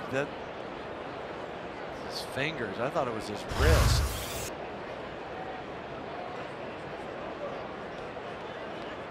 And you may wonder at home, you may have a young catcher and moms and dads and saying, you know, why is his hand there? You know, we'd always heard you place it behind the, and a lot of guys will place it behind their leg, but there are others who believe and are taught it with the loose hand, it's so unlikely that that happens. Yeah. And making a transition and the other to throw, it's better to have it right there, you know, in front of you. Seen it taught both ways. Yeah, the other one I heard too was you place it right behind the glove, but that's kind of an awkward. I don't think that's. I know you're talking about your hands. Yeah. I don't find that to be natural athletically. No, exactly. That's why I'm saying I'm not a big fan of the way that was taught. And some people say, oh yeah, put it there so you can then make the quick transfer if you have to make the throw. I also believe that when you do that, there's tension in your right arm. Yes.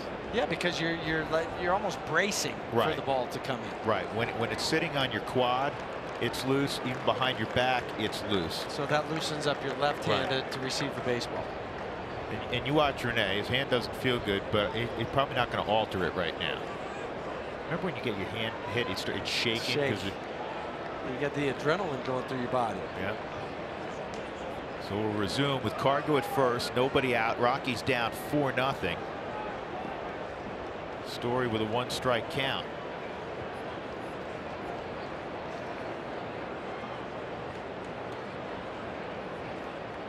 Oh, that got him. So that'll put runners at first and second, both with good speed, with Ionetta coming up. Didn't get him by much, but it still got him on the Subaru Supremo. A little bit of the backside, a lot of Jersey. This one you got to take advantage of. The Rockies had a scoring opportunity in the second after the leadoff double by Cargo. Third time this year that Trevor's been hit by a pitch. This is the portion of the order that hasn't gotten on track consistently yet, or anywhere close to consistently. And a 5 on down through the bottom. Ionetta walked his first time. He's trying to make it 4-3.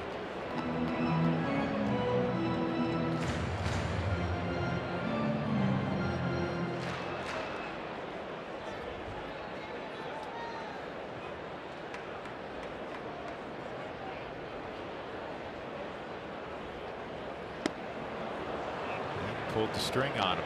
0-2. Well, this is where Chris was in his first at bat. Coaxing a walk.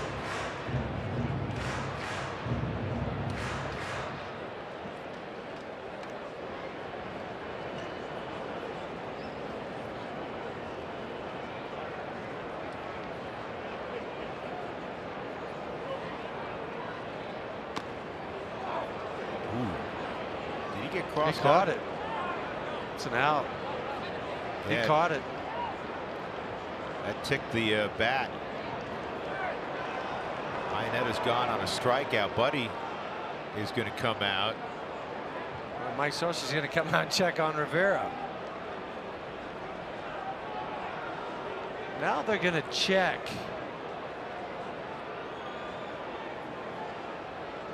Because what I saw from Jerry Lane was asking if that was a foul tip.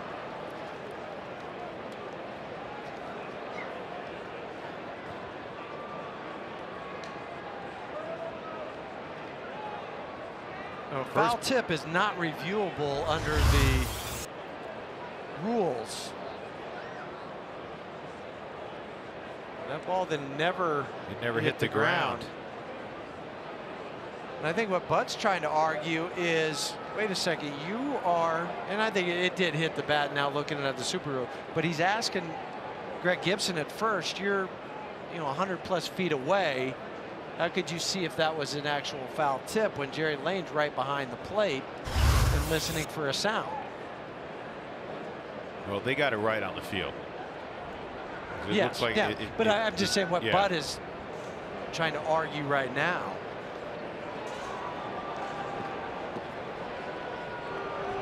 So 1 out. Rene Rivera's had a tough inning. Well, he's going to throw again.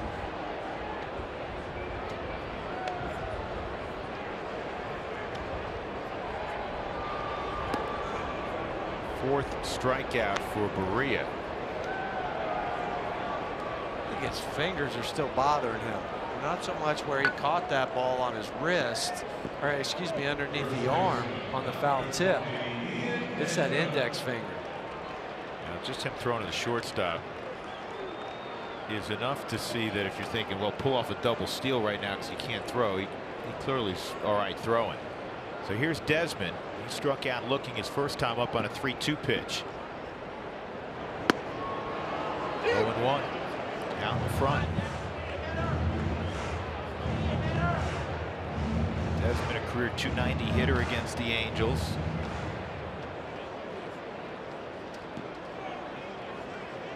Big gap in left center field.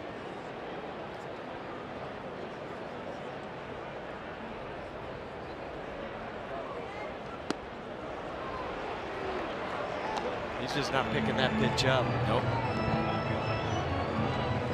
And he throws him eventually on a fastball.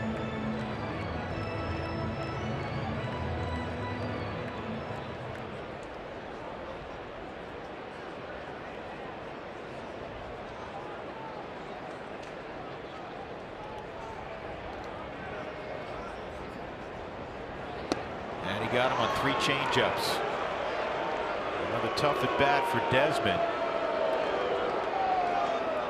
And Daniel Castro will come up. Still runners at first and second.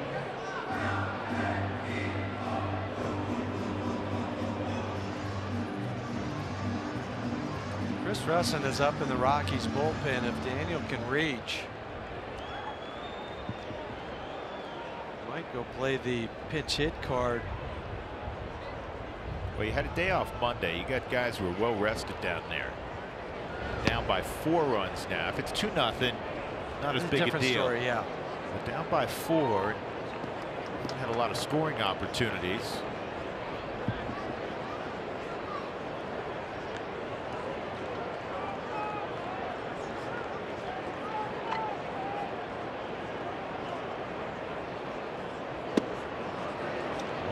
Castro. The Rockies entered play today.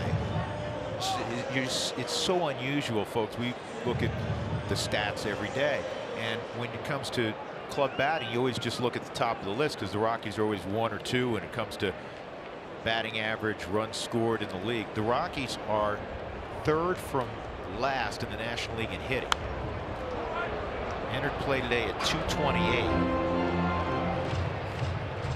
And yet they're 6 games over 500, riding in large measure. It's been a terrific start for the rotation. And on the plus side, their bullpen has been terrific. Rockies with a lead after 7, 17-0. Lead after 6, 17-1. 1-2. And this is poked to right, but Blash is right there. And the Rockies got the first 2 men on and couldn't get anything done after that. So we'll go to the 5th, still 4-0, LA Angels.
Days ago, yesterday really, Shohei Ohtani was in town, and he took batting practice here at Coors Field for the first time. And I've never, ever, ever seen a baseball reach where I'm standing. In fact, there's a ball mark right behind me to prove that this is where he hit it. We're going to show it to you. Check out, those are seams from the baseball that Shohei Ohtani has hit it. And I'm telling you, I've watched batting practice. Corey Sullivan's watched batting practice. Jeff Houston, you watch batting practice. We have never seen it ever reach up here. So what do you also, where are you, Spilly? Section 503. Wave your hand. Oh, there you are. Yeah, wow. Section 3. Because that's extreme right center field. Cargo's hit a bunch of balls up there, but where you are, man, that's. Yeah, and there's a ball mark to go with it. That's crazy. So if we call you Concourse Spilly because you hit one up on the Concourse, what do you call that spot? I don't know, Chub Burger Ohtani. I mean, it was the proverbial passing of the torch just a couple days ago. Center field pretty deep. Playable out there for Charlotte. Step shy of the track. They finally retire Zach Cozart. 1 out in the 5th inning. Here's Friday. And Ichiro playing a joke on Ohtani. That's great. I'm guessing between Huey, Corey, and I, it would take us 3 swings with a fungo bat to get the ball out to where this ball was. Yeah, we'd have to play tag. Spilly, again, having played in Japan as Mike Trout takes a strike. Very quickly, it's Ichiro clearly #1, and then Ohtani? I don't know. Or younger generation now because Ohtani takes over because Ichiro's. I would assume, I haven't been there for 4 years, but it was Yu Darvish. Yu Darvish was everywhere. Okay. So Yu Darvish, and what's interesting about Japanese media and commercials and the players there, they sell adult beverages there. So it's like Yu Darvish drinking Guinness Black all over the place. And it's different. We're not used to seeing that since like the late 60s when other athletes used to do stuff like that. Are there any other athletes in any other sport that approach their celebrity? I mean, when Yu Darvish was Yu Darvish a couple years ago, I would say he was the LeBron James of Japan. I mean, there's probably not a bigger player, and I can only imagine what it is like now for Yu Darvish. Good pitch. Quick pitch, Trout. Good for Shohei. 2 outs. Trout was 2 for 2 prior to that. How about a sumo wrestler? Spilly, did you ever get a little culture when you were over there? Go see the sumos? I did see the sumos. I did meet a Yokozuna, which means a grand champ. And that's a really cool culture to see. That sport hasn't changed since the emperors came up with that sport. I think it's like 400 years old. Everything from the oil that they used to the gowns and everything was truly remarkable. It was great. Did you try to go dine with Yeah, so any of the sumo that guys? food's called chanko. Chanko is the name of it. It's basically a vegetable soup, and that's what the sumo wrestlers would eat. You would be surprised how much chanko these guys could eat, and I could eat quite a bit, but nothing like the sumo guys. No, I wouldn't be surprised. See the sumo guys. I wouldn't be surprised how many bowls of soup they could eat. Upton, who had a 2-run home run in his last at bat, his second in as many days, is behind 2 strikes. That home run for Justin is 264th, which ties Bobby Thompson, yeah, the shot heard around the world, Bobby Thompson, and Matt Kemp for 201st all time. 1 and 2. We were talking to him late last night in the hallway. Yeah. And I asked him about BJ, or late in his career he's going by Melvin Jr. And he got released earlier this year. He's staying in shape, but the phone hasn't rung yet. This is going to be a tough play for Trevor. Spins, throws, perfect. How do you like that? Pretty good stuff from Trevor Story. The Rockies have to get the Wads going. They're down 4-0 as we go to the bottom of the 5th inning. 9-1 and 2 for the Rockies.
High-speed challenge question of the day. Go to AT&T Sportsnet RM on Twitter to cast your vote. We'll show you during the results during the post-game show. High-speed challenge question: do pineapples belong on pizza? This reeks of Doug Marino putting this question together. Yeah. I'll tell you why. We're in New York and we're having a conversation. We like to have conversations about pizza when we're in New York, right? Have to. Have to. And I grew up there. Dougie grew up, in the tri-state area in Jersey. And as Noel Cuevas takes outside, he's pinch hitting for Tyler Anderson. So it's 2-0. I didn't put anything on my pizza growing up, nor did Doug, because the pizza's so good in New York. But when I moved out here, not that it's not good. My man Big Bill makes the best New York pizza going. But I actually, because I like to mix in a little fruit, I'm okay with pineapple on my pizzas. And Dougie and I haven't talked since I made that declaration. Still upset with me. Yeah. So I know how he votes. Right. Pineapple does not belong on pizza. But you'll have pepperoni on Oh, your. heck yeah. Right. You have to. Here's what does belong on pizza. Cuevas, did he pull it back? No, he didn't, evidently. I don't know about that. I thought he pulled it back. I thought he did too.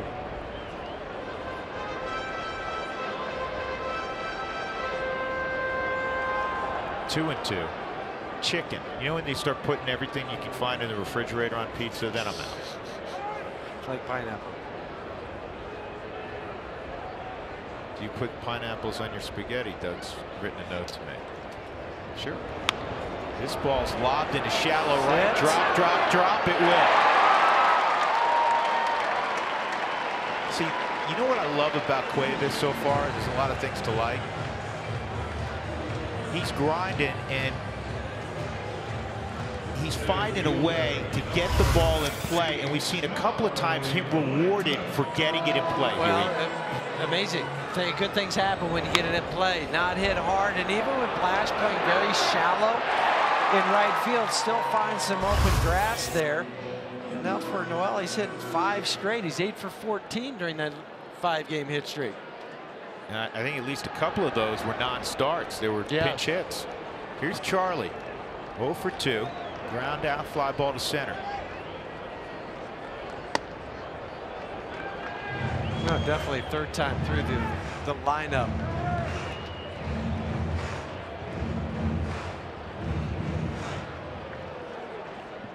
So you can put the pineapples on there as long as you also have added ham. Okay. Fouled off. Now the Rockies, again, they're 6 games over 500. I look at this as a real positive because they're going to hit better than they have, certainly. They're 10th right now in the National League in runs scored. And you're almost at the quarter post, so you know it's a fairly significant number of games. It's game number 37 for the Rockies. They have that 15-8 record on the road, and they've hit below 220 on the road. 2-1. Dahl's on deck. You know, even today, too, for Tyler going 5 innings, giving up 4 runs. It's just 6 hits. It was a 2 home runs, but it could have been much worse. But he found a way to, even after that 3rd inning. Breaks a string of 9 straight quality starts by the Rockies rotation, which is a new club record. Well, and also they have 19 quality starts overall, which is ahead of last year at the same juncture. This time last year, they had only 15 quality starts. Last year, through 36 games, they were 23 and 13. This year, 21 and 15. 2-2, nobody out. Cuevas, who runs well at first. Emergency hat. That's Todd Helton-esque. Well, because I guarantee you, with that swing, it was 91-mile-an-hour fastball. He was sitting changeup. He was sitting something off speed, recognized that it was a fastball, and you can be late on it and foul it off, and that's what Charlie did.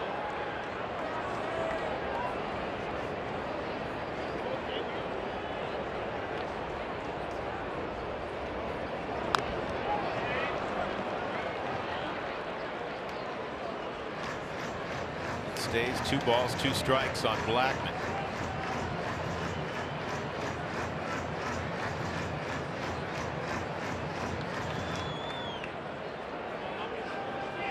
And so much room in the outfield, in the gaps and in front of Mike Trout. He's playing about 400 feet away. Spilly, did you ever play this deep at Coors Field? No, I tried not to. I'm just as an outfielder, especially at Coors Field, it's not the balls over your head. If the ball gets over your head, that's on the pitcher. You have to be able to catch the balls in front of you. Otherwise, you're hurting your pitching staff. He's as deep as anybody I've seen. Should I tell him to go farther? Yeah. Play deeper! He went up in the zone. He strikes out Blackman. That is the 6th strikeout for Berea, which matched his total in his first 3 outings this year. Rockies having trouble figuring out the young man from Panama City. Panama City, Florida. Panama City, Panama. David Dahl lined a double to left center field his last time up. The only other player from Panama to wear an Angels jersey is the great Rod Carew. Hall of Famer Rod Carew.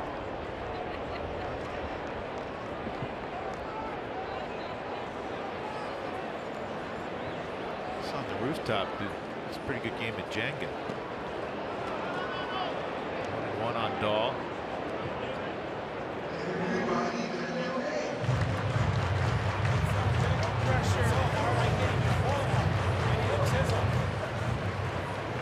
It's been a while since I played Jenga, and I was not able to build the Empire State Building.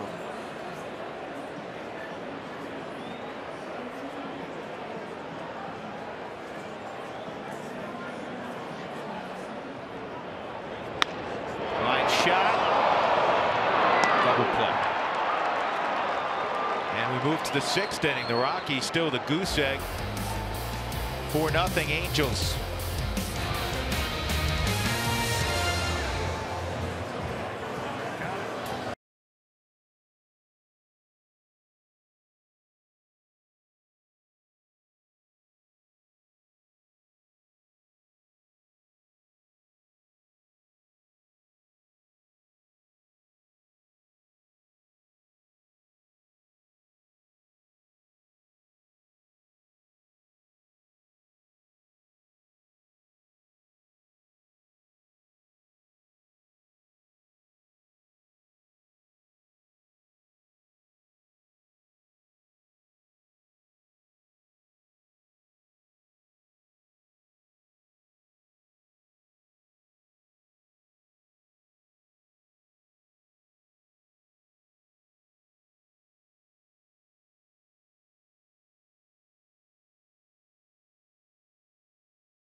Famer with the Angels up 40-0. You know where he got his first hit? Right here. Right here. Let's show you. 2001 in April against Mike Hampton on a sharp ground ball up the middle. Past diving Nafi Perez. Look what Hampton started. Yeah.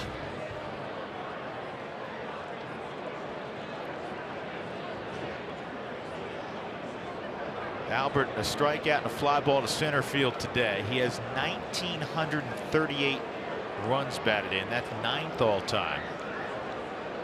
The 620 home runs, 7th all time. Chris Russin takes over here in the 6th inning. Chris, an inning in the Mets series, couple hits after just coming back off the DL. The other number, Drew, this one's just going to blow your mind, because when Doug handed me this note, I had to ask him, did you write this wrong? He's had 14 seasons of 30 or more home runs.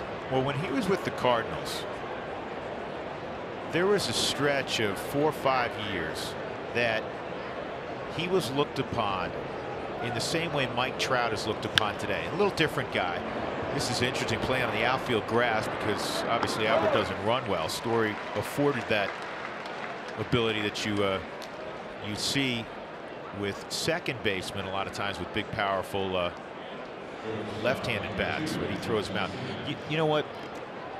The only difference is, from a hitting standpoint, average and power, Albert and Trout the same guy. Obviously Trout can fly. Albert's never been a flyer offensively, though there was a time he stole some bases, yeah, kind of a sneak attack kind of guy, but he was the best hitter in the game. Yeah. Henry Aaron did it 15 times. Between 2003 and 2008, Pujols' 162 game average. Here's the 0-1 to Simmons, 0-2. Listen to this. 339 batting average, 41 home runs, 120 driven in, and he scored on average 120. And that's from a guy that went to a junior college in Missouri that you'd never heard of. 13th round pick.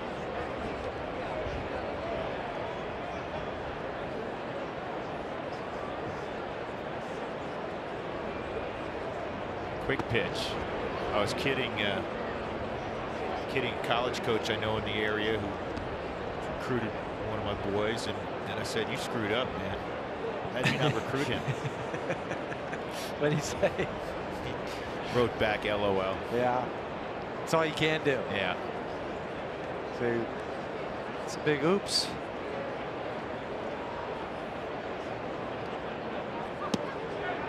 Just missed.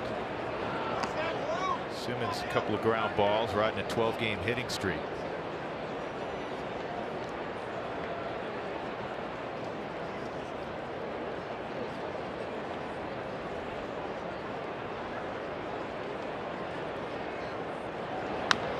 And this is at Nolan.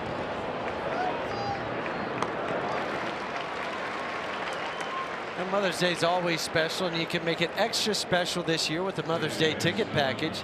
And when you upgrade to the VIP package, you'll get a family photo taken on the field. Visit Rockies.com/Coleman for more information. We're going to show that ground ball, a routine ground ball, but just a little teaching point. I'm going to let Jeff Houston elaborate on how you work your glove when it's below the belt or above the belt. Well, Nolan has a glove turned the right way, even though it pops up and comes up towards the hip, he still has it that way, so he's able to catch it and then make the transfer. So on the Subaru Supermo, oh, great hand positioning, and then able to grab that ball and get a good firm grip to make the strong throw to first.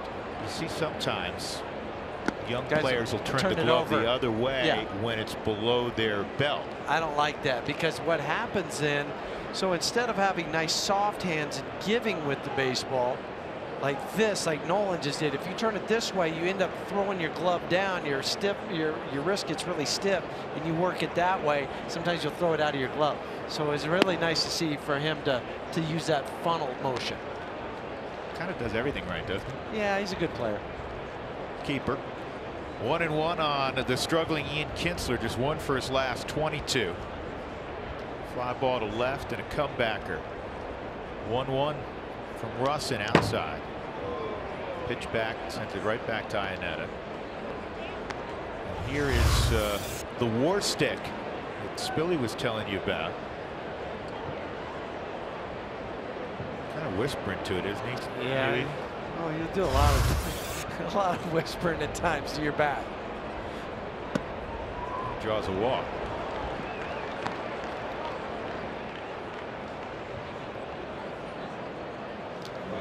Things that File for divorce sometimes from your bat. Guys, he's singing to it. He's singing a White Stripes song. Is he? I wonder now. Well, the hard rock's not working with it. He's just he might have to go with the lullaby. But I wonder, what I was going to say is, I wonder now when we go out to Anaheim at the end of August, what his walk-up music will be.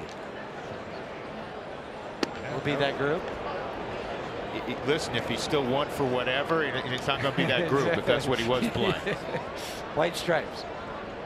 1-0 on Jabari Blash. Maybe Fashion Monster by then. No. No. It's the worst song of all time. And it had no hits in it. 2-0.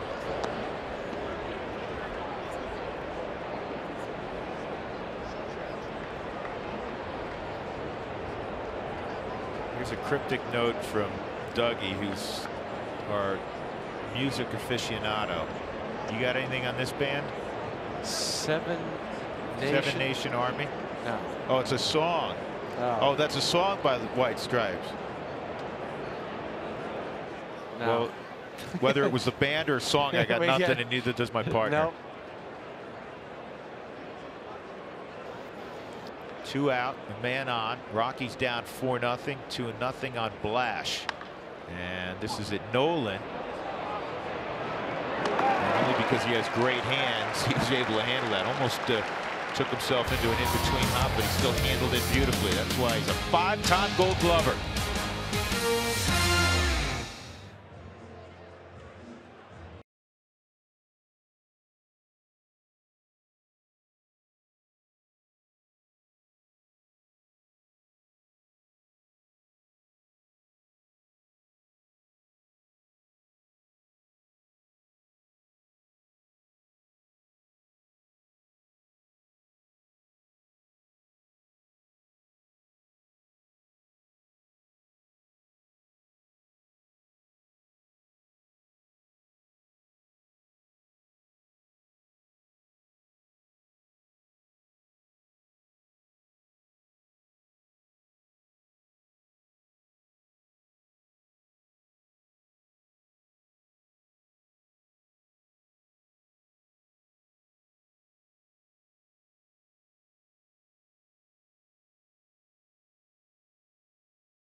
Tickets available year-round. Call 303-ROCKIES or go to Rockies.com/tours. Find out what's happening behind the scenes. Well, it's time for the Rockies to get their bats going against Jaime Barria. Barria's only allowed 4 hits on the afternoon.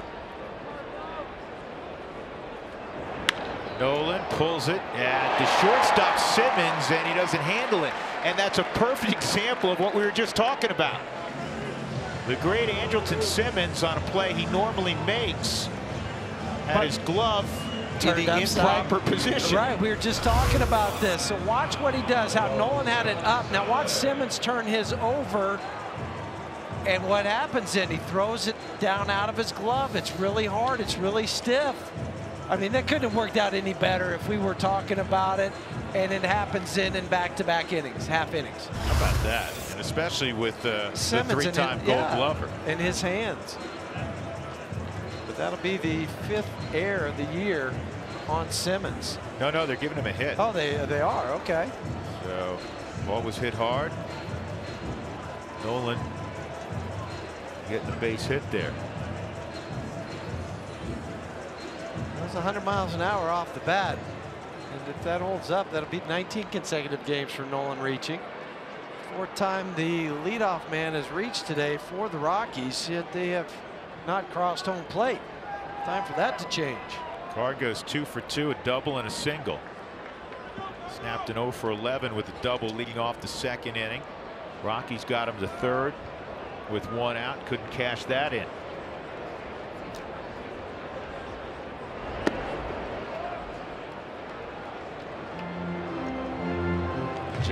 They need a couple of bings and a bang. Yeah, Justin Anderson is now up in the Angels bullpen.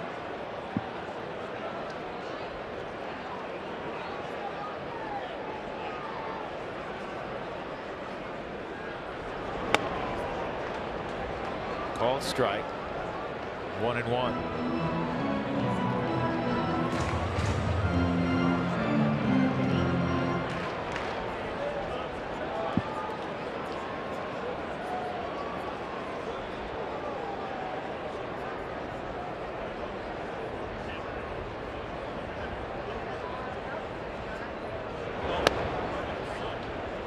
Called strike 2, 1-2.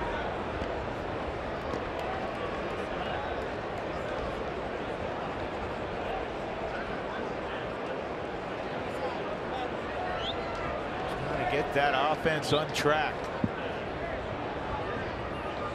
During the 6-game win streak, the Rockies have hit just 252. They have hit 12 home runs.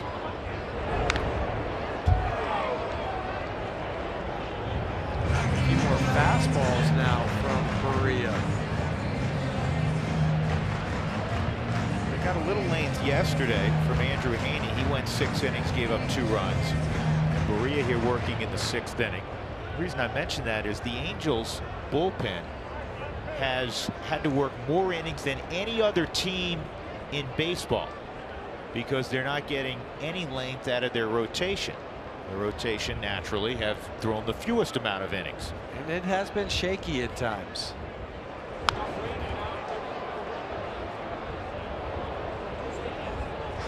2-2 with Trevor Story on deck. The Rockies, other than the first, have had base runners every inning.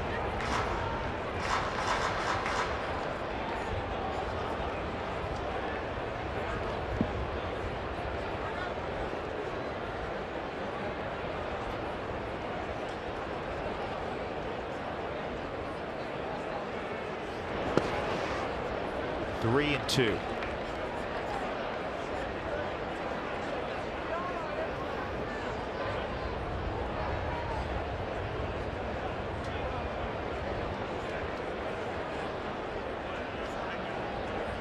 Three and 2. Pitch number 89 coming up.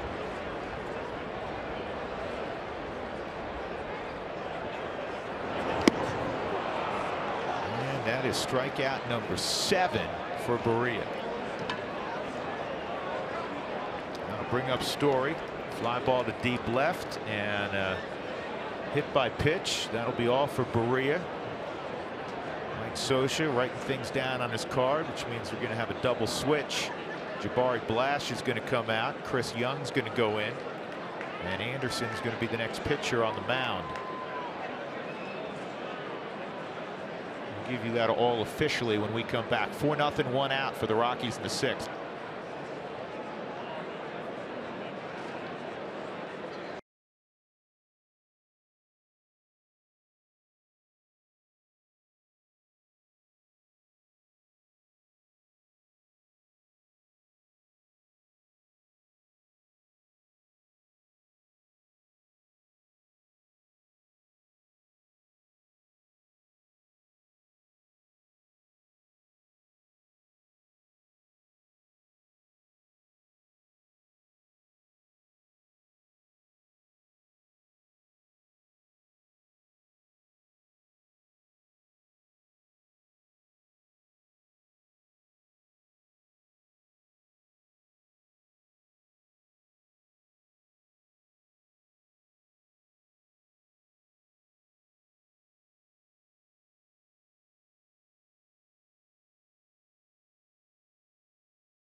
Sportsnet is brought to you by Subaru. Love, it's what makes a Subaru a Subaru. And by Jack in the Box. Try the new Cholula Buttery Jack, part of the Buttery Jack family, only at Jack in the Box.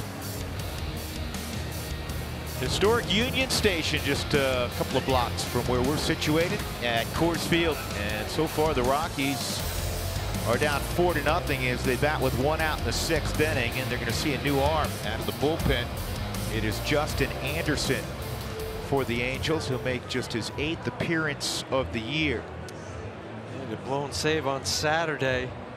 We allowed all 3 batters to score.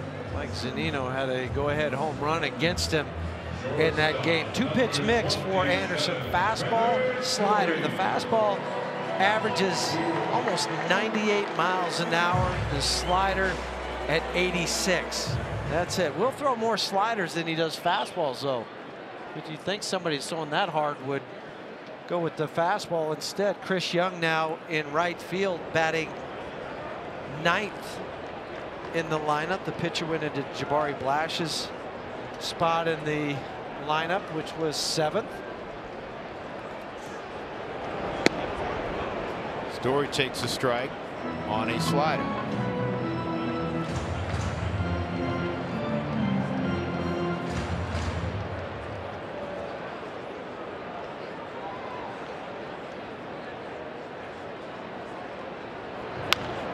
Down the line, will just foul. 2 strikes.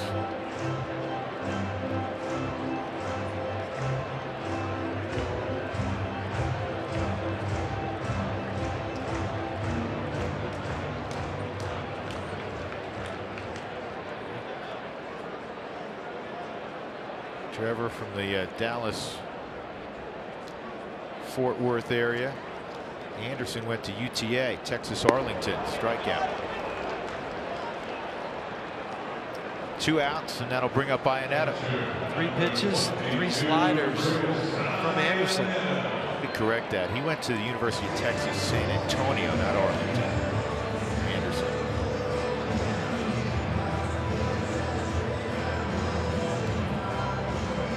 Originally a 14th round pick of the Angels.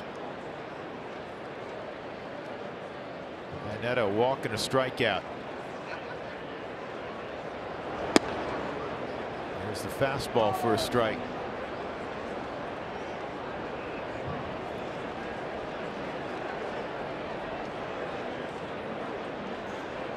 Rockies have not been able to bunch anything together. In fact, back-to-back guys have reached only once today. Chris gets hit. Got hit on Saturday in his last start. Second Rocky to get in today. That'll bring up Desmond with 2 outs.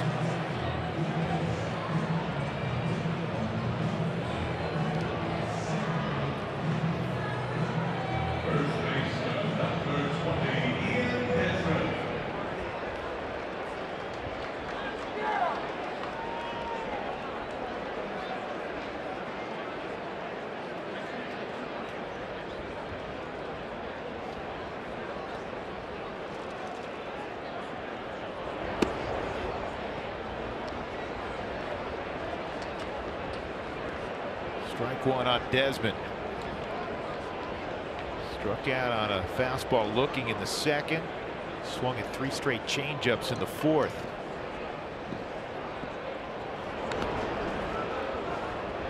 Arenado scampering back. He read dirt ball, but Rivera picked it up. Well, last night the Rockies were 3 for 7 with runners in scoring position. And that number has been going up the last 15 games, but today they're 0 for 7.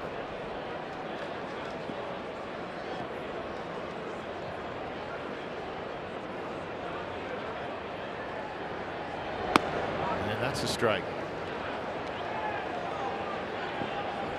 1-2.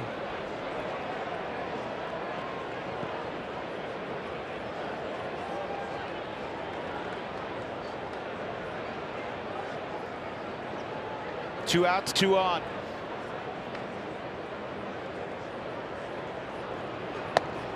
Whoa. Let me rear back and throw it as hard as I can.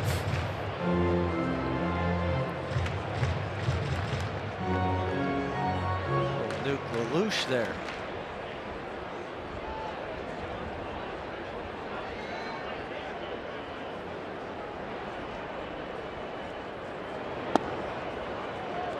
Good eye. Bottom of the Subaru strike zone, is able to lay off it. Might have caught a break from Jerry Lane. Well, it's full on Desmond. Runners will be moving.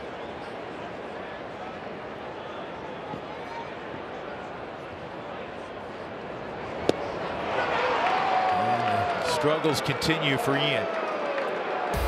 Rockies lead 2 on. To the 7th we go. Angels up 4-0.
The conversations that we had, you know, on the bus, on the plane, out to eat, you know, after a game in the clubhouse, in Mike's office, or in the coach's room about strategy, pre-game meetings, set me up for this. I mean, and those are great debates. I can still see Mickey yelling at Mike. I can see Joe going in there and talking.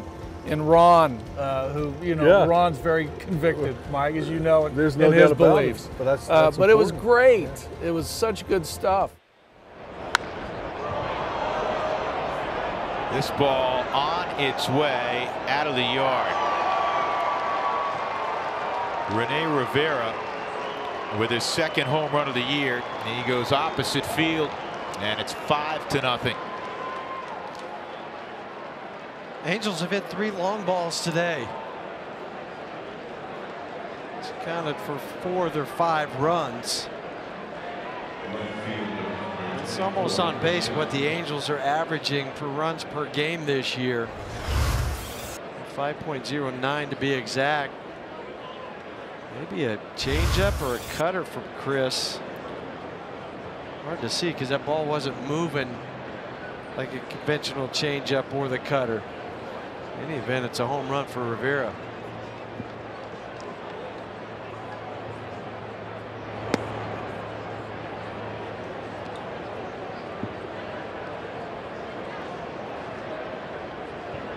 First at bat for Chris Young. Came in a double switch last inning. That's off the plate, 2-0.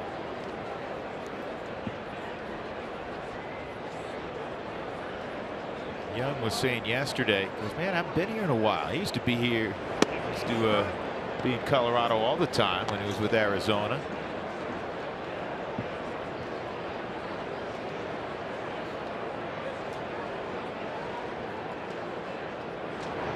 He's had a really solid career. Yes, he has.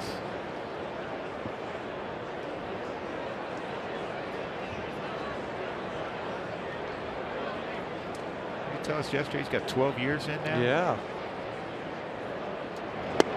3-2. Came up with Arizona in 06. With Arizona until 2013 when he went to the A's. He was with the Mets and Yankees both in 2014. Fouled off. Yankees all of 2015 and 14 home runs for them that year. Then he was with Boston. He got a part of all the rivals. Boston the last 2 years.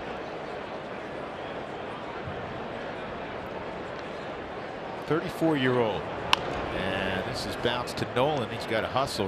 Young can still run.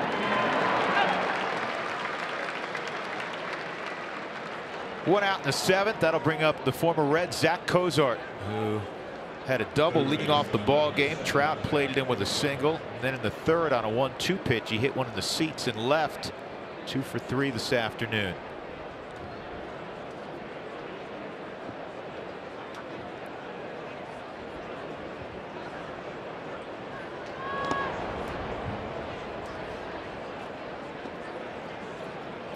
Hey, how about that ball game James Paxton threw at Rogers Center yesterday? Oh, the Canadian going back to Canada. You know what's cool? Late in that game, the Rogers Center crowd were all pulling for him, as crazy as that may sound. Got a standing ovation. That's a special night.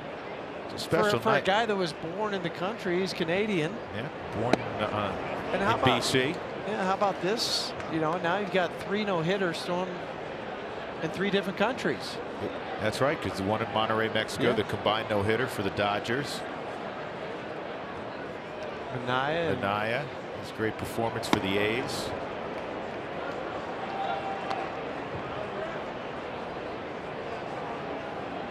Two balls, 2 strikes on Cozart. How about his, I think it was his either last pitch or second to last pitch last night to Josh Donaldson was 100 miles an hour. Swung on and missed. Russell strikes out Cozart. 2 gone. Doesn't surprise me. Yeah, we chatted a little bit about it yesterday. That was one of the 2 or 3 most impressive performances we saw a couple years ago when the Rockies faced Paxton. He also becomes just a fact, first major league pitcher to throw a no-hitter after being attacked by a bald eagle. Eagle landed on his back. That was opening day. And he didn't panic. No, I would have been flinching, diving, ducking, dodging. Trout lobs this one toward the Rockies camera well, and Desmond has to bail out. 0-1 on Trout. Complete game, obviously. It's a no-hitter. 99 pitches. That's it. especially sleep for a on power the Mariners guy. this year. Don't sleep on him. Scotty's got him playing well. Scotty's service are 20-14 on the season. Got some bats in that lineup. Haniger, Cano, and Cruz. Big get well wishes to our buddy Dave Sims, coming back off the DL. He tore his Achilles tendon because he's, we get older and we're not as sharp. And he tried to play hoop, and that didn't work out well. But he's coming off the DL. We'll see Dave, great broadcaster and a great friend. We'll see him a little bit later on this summer. 1 ball, 1 strike. And I think in the same game, Rick Riz hurt his shoulder. Great voice of the Mariners. Yeah. It's a rough league. Well, it was either an in-house basketball game or a charity basketball game. And when there's 2 surgeries after the game, somebody's trying to tell you something. Just saying. You're better staying behind the mic. That's right. 1 and 2 on Trout. 2 for 3 this afternoon. Rockies held him hitless last night. And this will get him. Pop up to shallow right. Cargo coming in. He's got it. Rene Rivera led off the 7th with a home run to right center. So now the Rockies deficit is 5 runs.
To nothing. Whenever I see the Angels, I think about a good friend of ours, Don Baylor Groove. One of the few players and managers in baseball to ever win a AL MVP and an NL Manager of the Year. Truly one of the greats, one of the better humans I've ever been around. Great teammate from everybody that's ever played with him, and even better manager after he moved on from playing to that spot. Guys?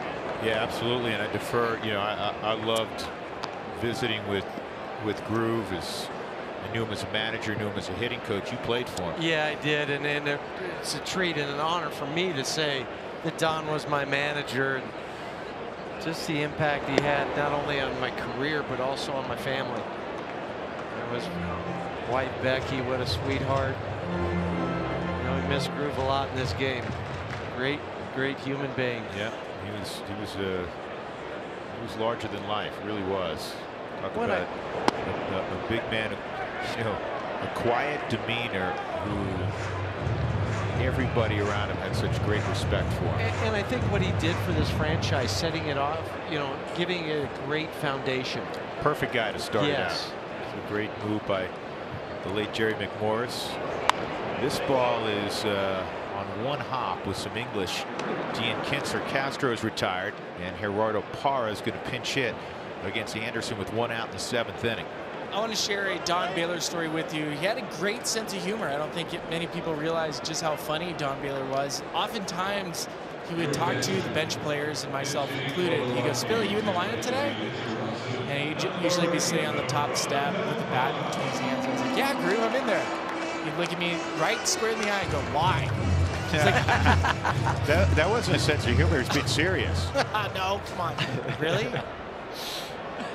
That is You funny. saying he wasn't joking? No, sorry, Spilly.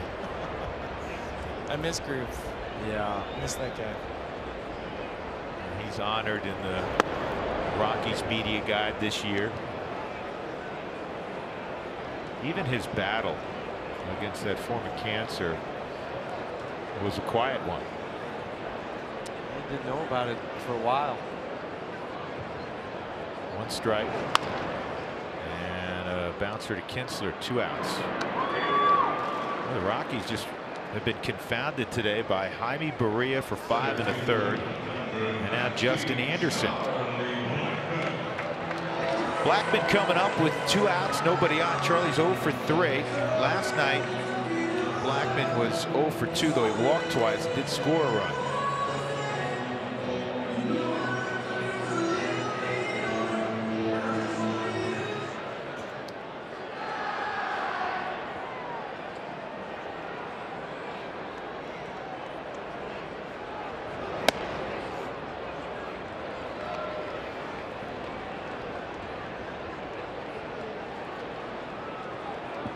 Ball 1 on Chuck Nasty.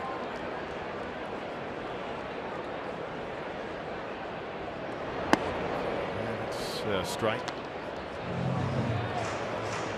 Well, before it becomes ancient history, one more footnote on Gray's performance yesterday against the Angels.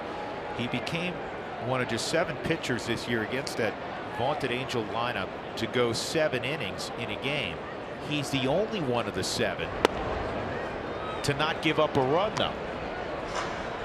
And he did it at Coors Field. Right.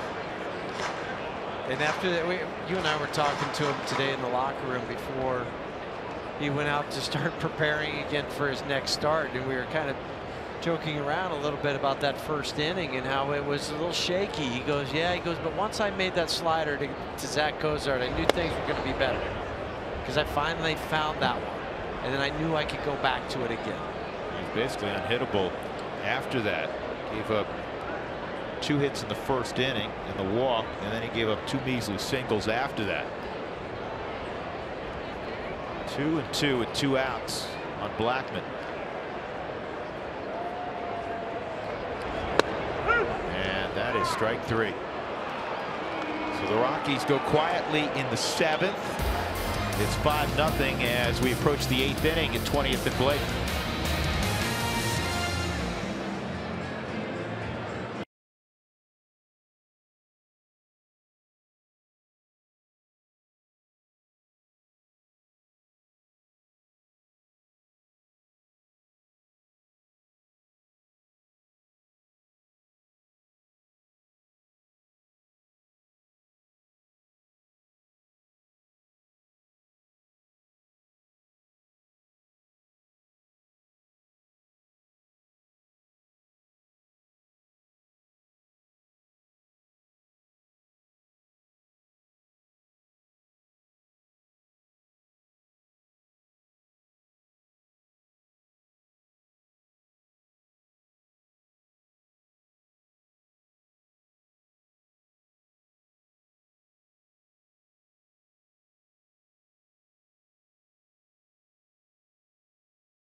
Pitching performance of the day. The 21-year-old Jaime Barria, 5 1/3 shutout innings. Tyler Anderson, who's been on a roll, ends up going 5 innings, giving up 4 runs, the most he's given up since his first outing of the year down at Chase Field against the Diamondbacks. Our Kubota pitching performance of the day. Brooks Pounders is taking the baseball now in the 8th inning for Colorado. Tyler Anderson gave way to Chris Russin. Russin gave up the home run in 2 innings, the home run to Rene Rivera. So 2 innings and a run allowed by Russin on 1 hit. He walked 1 and struck out 1. Brooks came up on the 24th of April, pitching against his former club, the Angels. Last year, spent the majority of the time at AAA. Did make 11 appearances for the Angels. Was designated for assignment. The Rockies signed him over the winter. A really good camp down in Scottsdale. Spring training. Yep, opened some eyes. First pitch to Justin Upton's in there, first strike. Upton's 1 for 3, 2-run home run in the 3rd, robbed of a hit on a sharp ground ball to the left of Trevor Story. Trevor did his patented 360 and ended up throwing out Upton by a couple of steps.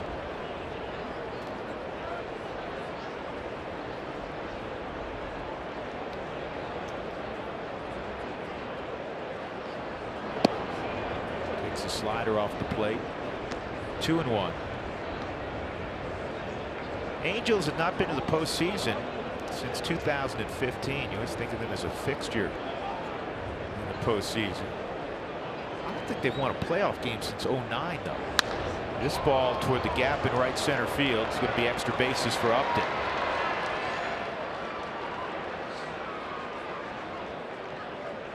So a leadoff double for Upton, and here comes Albert Pujols. 1 hit in the series. That came yesterday. He's 0 for 3 this afternoon. Well, Upton pulled a home run.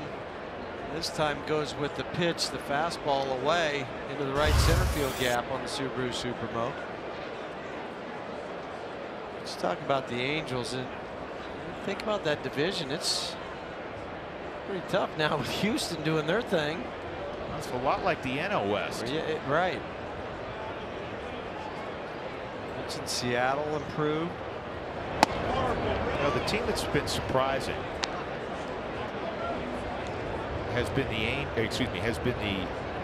A's, and maybe a little bit surprising from a negative standpoint has been the Rangers. Yeah, Rangers 14 and 24. It's a strike. 1-1. Rangers are just 6 and 16 at home. Not good. And the Rockies will be down at Globe Life a little bit later on. In the middle of June.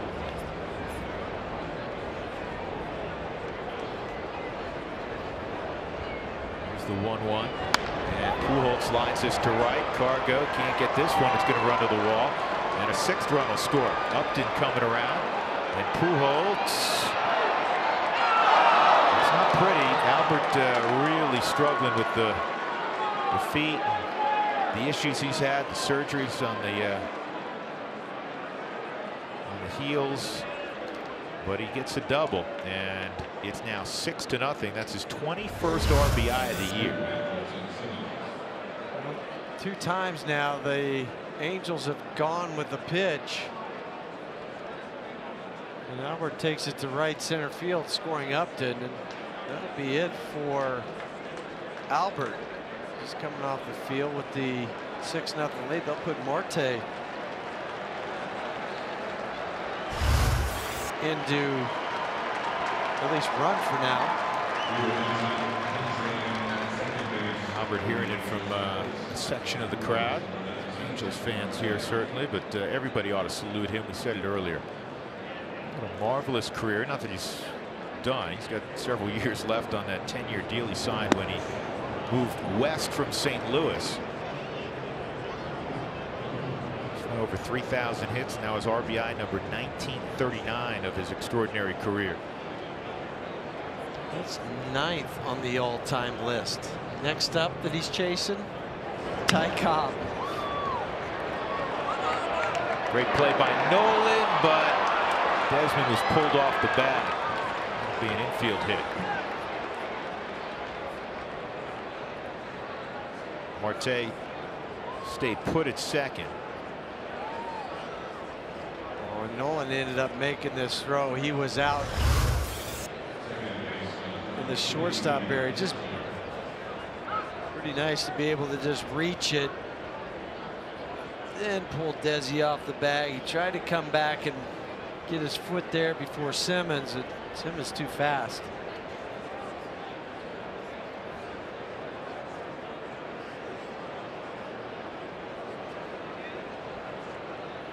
Well, it's the 8th inning, and it's a crew chief challenge. Asked by Buddy. See if Desi kept a toe on the bag, reaching for that throw. You know what? You know what? I think he might have. Yeah. Well, we learned a lot last night. You got to look at every camera angle.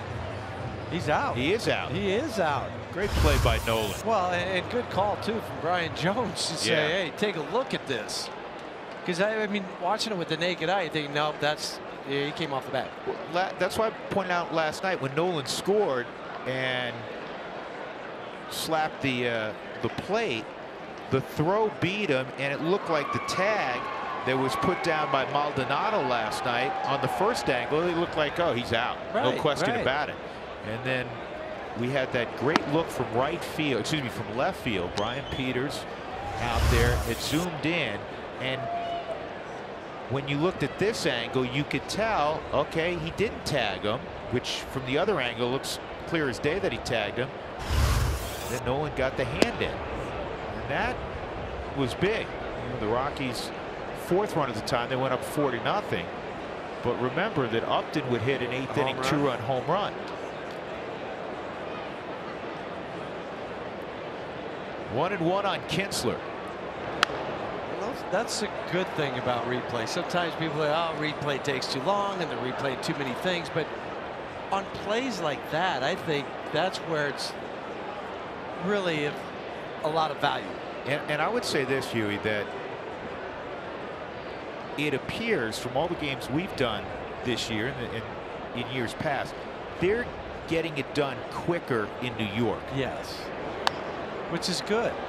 I mean, they're talking about speeding up the game. Sometimes you're waiting for 4 minutes to decide. If you have to wait more than a minute, to me, or a minute 15, you probably don't have an angle that can definitely determine which way it's supposed to go. And once you find the definitive angle, then go. Then boom. Make the call. 1-2. 2-2 on Kinsler. 0 for 2 and a walk. Well, it's good too for Brooks because he hasn't pitched since the Miami series, and it's just one of those roles that it is what it is right now for him.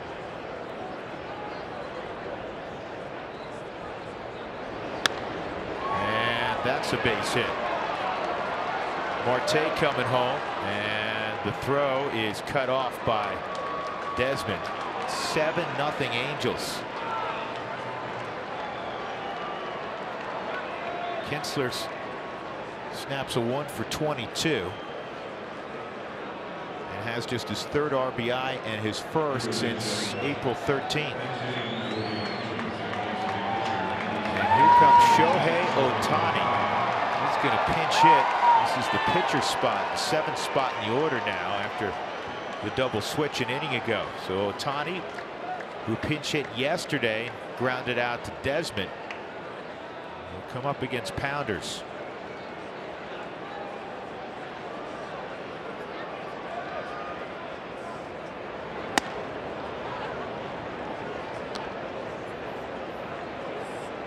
Really pretty remarkable that he stayed sharp offensively, not truly playing every day. Ohtani has 60 at bats, 20 hits, 33-33. Obviously 3 doubles, a triple, 4 home runs. 1 ball, 1 strike on Ohtani. And that's when you know you can only play him 2 or 3 days in a row because you can't play him the day after he pitches or the day before he pitches. Yep. And there might be an off day mixed in. 1,002 OPS. 2 balls and a strike on Shohei Ohtani.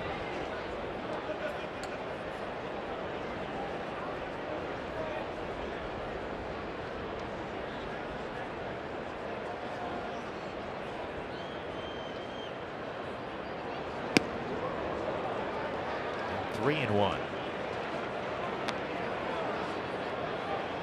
Ohtani has an interpreter with him all the time. He does not speak any English as of yet. But Chris Young was telling us that he gets along really well with everybody, and he said, you know, you're able to communicate. He said he's a terrific kid. He fits in really well. It's a beautiful thing, it's baseball. the great thing, yeah, the great thing about our game.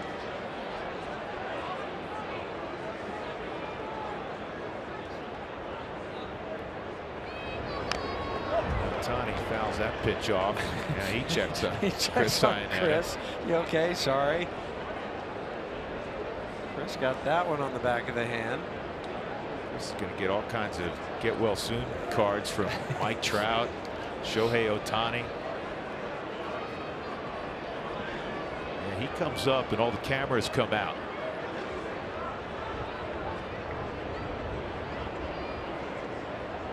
Three-two. And the base hit.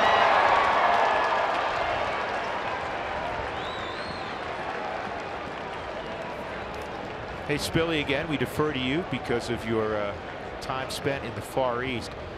He has kind of the classic swing we see from players when they come from the Far East, yet he's able to generate clearly a ridiculous amount of power. Yeah, when you're watching his swing, unlike what he did in spring training, he got rid of a leg kick. So a lot of Japanese players have the leg kick. They love the two-hand finish. You see how they keep their head down, very much like Nolan Arenado does.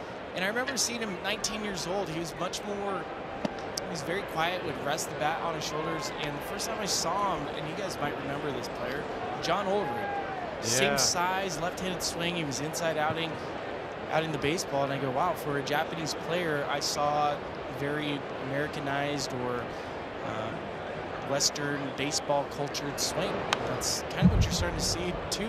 Even though it's a little bit of Japanese, it's a little bit of Major League Baseball swing. I just noticed, like you said, Spilly, the two hands on the follow through. So many times guys will take that top hand off. Now it's after contact, I get all that, but you know, you kind of finish with one hand on the bat.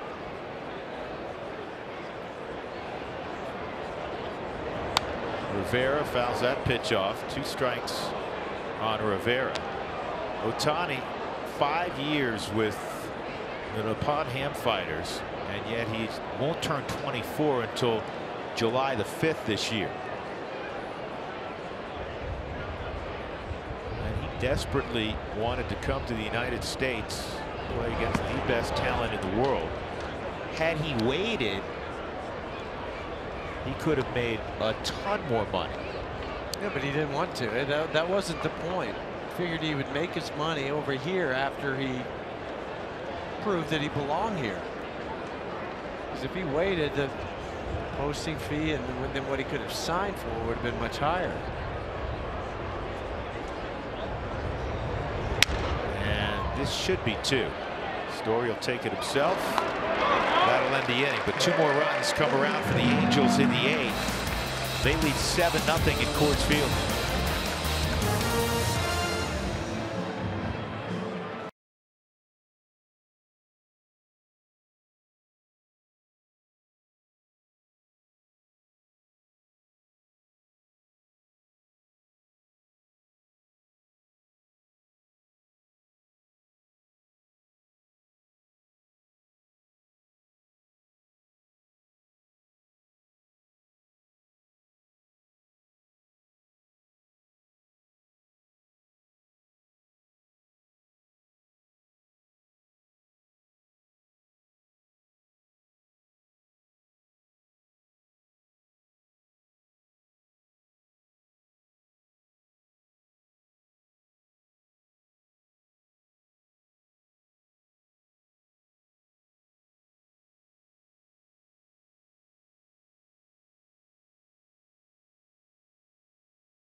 $5.6 million. Download Beat the Streak today in the App Store or on MLB.com/BTS.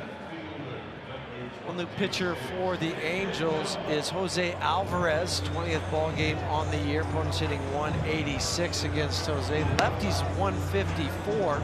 Last pitch a couple days ago in Seattle. 2 innings of a walk and nothing else. He's the only lefty that Mike Scioscia has down in that bullpen for the Angels, and he has been the busiest member of their bullpen, naturally being the only lefty. This will be his 20th appearance. David Dahl, Nolan Arenado, Carlos Gonzalez. Rockies no runs, just 5 hits.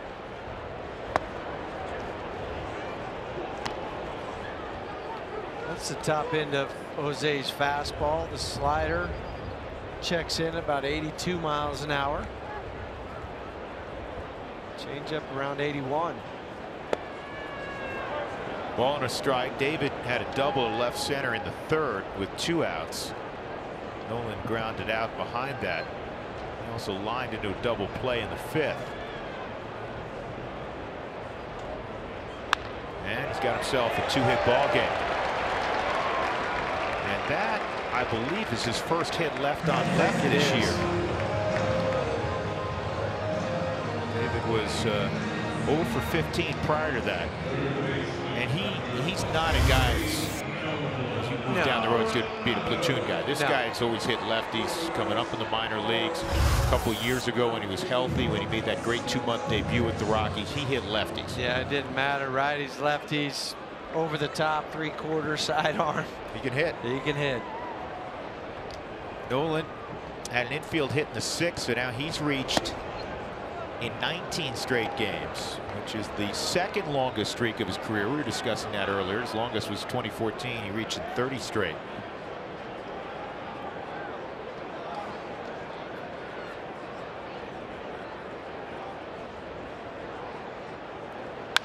This ball lined to right. This one is a fair ball. Dahl to 3rd, Arenado to 2nd. Nice little start to the 8th inning for Colorado.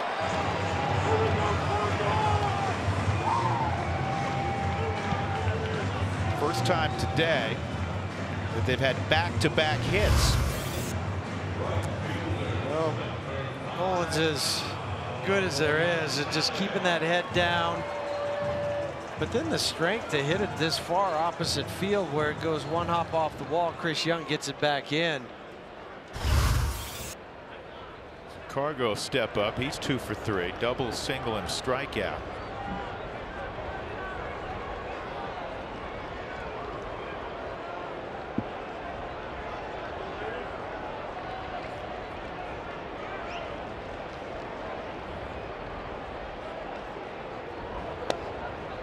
Ball 1.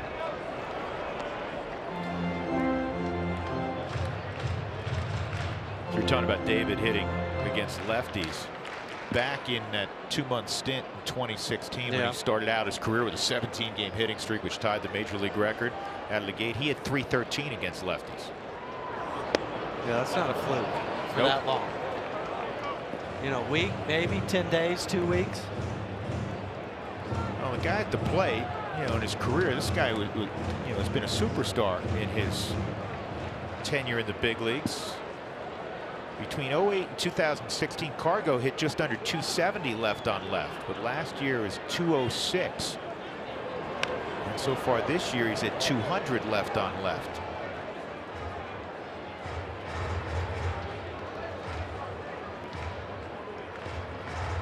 One and 2.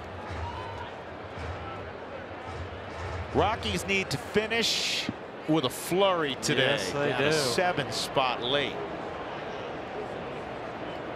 Rally cap on, trying to work the magic. 1 out.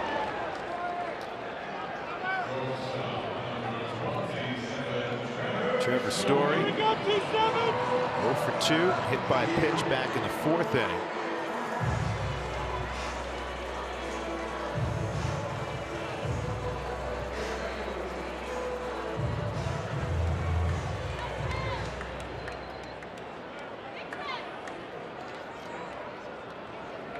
Story's at 271 against lefties, over 300 last year.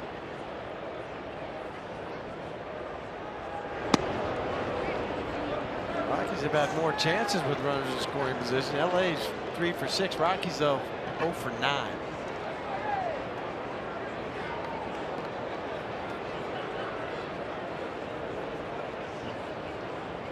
It's funny the way the complexion of this game. It doesn't feel like the Rockies have had that number of opportunities, but evidently they've been there. It's kind of been the story of the first 36, now 37 games. Well, they were just, I mean, you go back to the 4th inning, they had first and second, nobody out, and they were 0 for 3 in that inning alone. 3. Called a strike. 2-1. About to make it 3-0.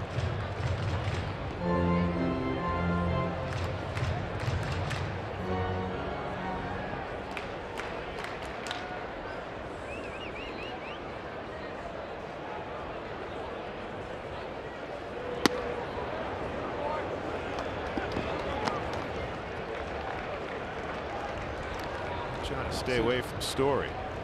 Clearly. Definite pattern on the Subaru strike zone, what they're trying to do.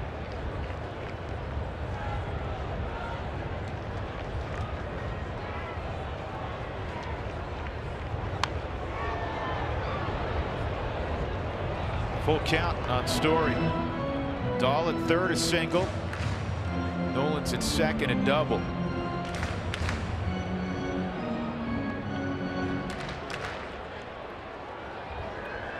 Rockies have 1 hit from 5 through 9 in their lineup, and that was a pinch single by Cuevas in the 5th inning.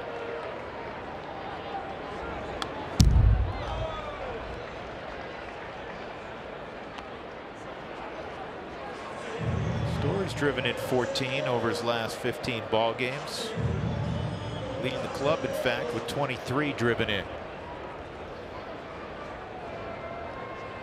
A rally cap. Whatever works, whatever you need to do.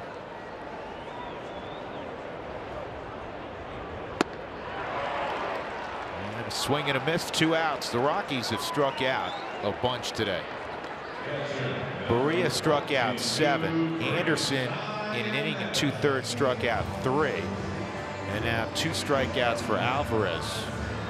So a dozen strikeouts. Chris Iannetta, he struck out in the 4th. He walked in the 2nd, hit by a pitch in the 6th.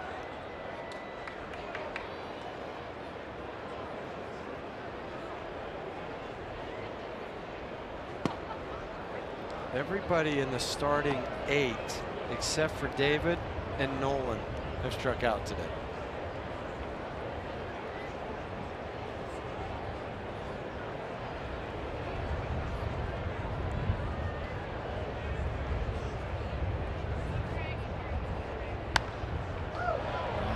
Now behind 0-2.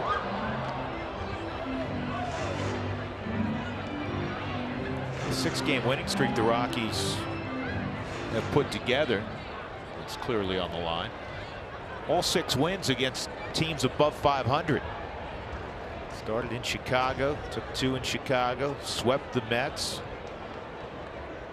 Won last night against the Angels.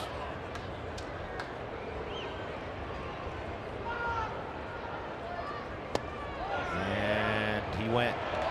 So the Rockies had runners at 2nd and 3rd, nobody out. That's a microcosm of the game today. 3 straight strikeouts.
how you roll sometimes. Jenny Kavnar, Corey Sullivan, not the day for the Rockies, especially with runners in scoring position. No, missed opportunities. 5 different innings. She had the leadoff hitter on. Twice she had runners at third base, no outs. Once she had first and second, no outs. And you didn't get runs in any of them. Yeah, lots of strikeouts as well. We will talk about all that coming up on the Toyota postgame show. For now, Drew, we'll send it back to you and Hulu. All right, guys, thanks much. Mike Dunn is going to throw the top of the 9th inning. Appearance number 11 for Mike. Brooks Pounders win 1 inning, gave up a couple runs on 4 hits. Dunn will face Chris Young, Zach Cozart, and Mike Trout. Not pitch in the Mets series. Had to go back to the Miami series where he threw an inning.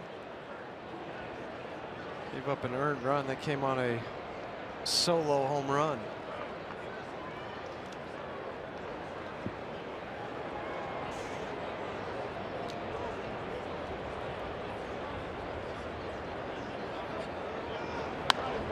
Young fires at the first pitch, pops it up, foul ground. Nolan right in front of the Angels dugout makes the catch.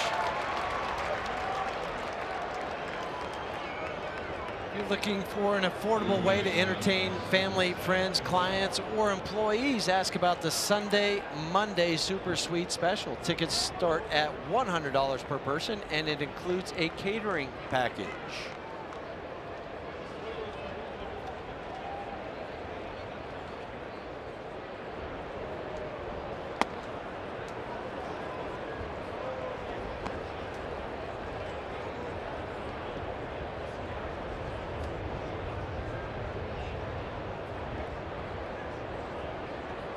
.0 on Cozart, double and a home run today for Cozart. An under the radar good offseason move by the Angels. Billy Epler, their general manager with ties to Colorado. Billy worked in the Rockies organization before heading east, working for the Yankees for a number of years. Good man.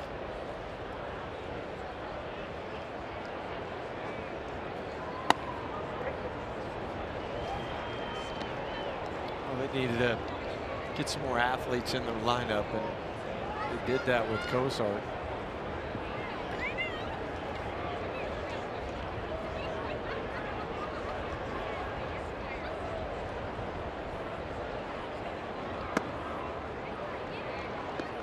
Three and one.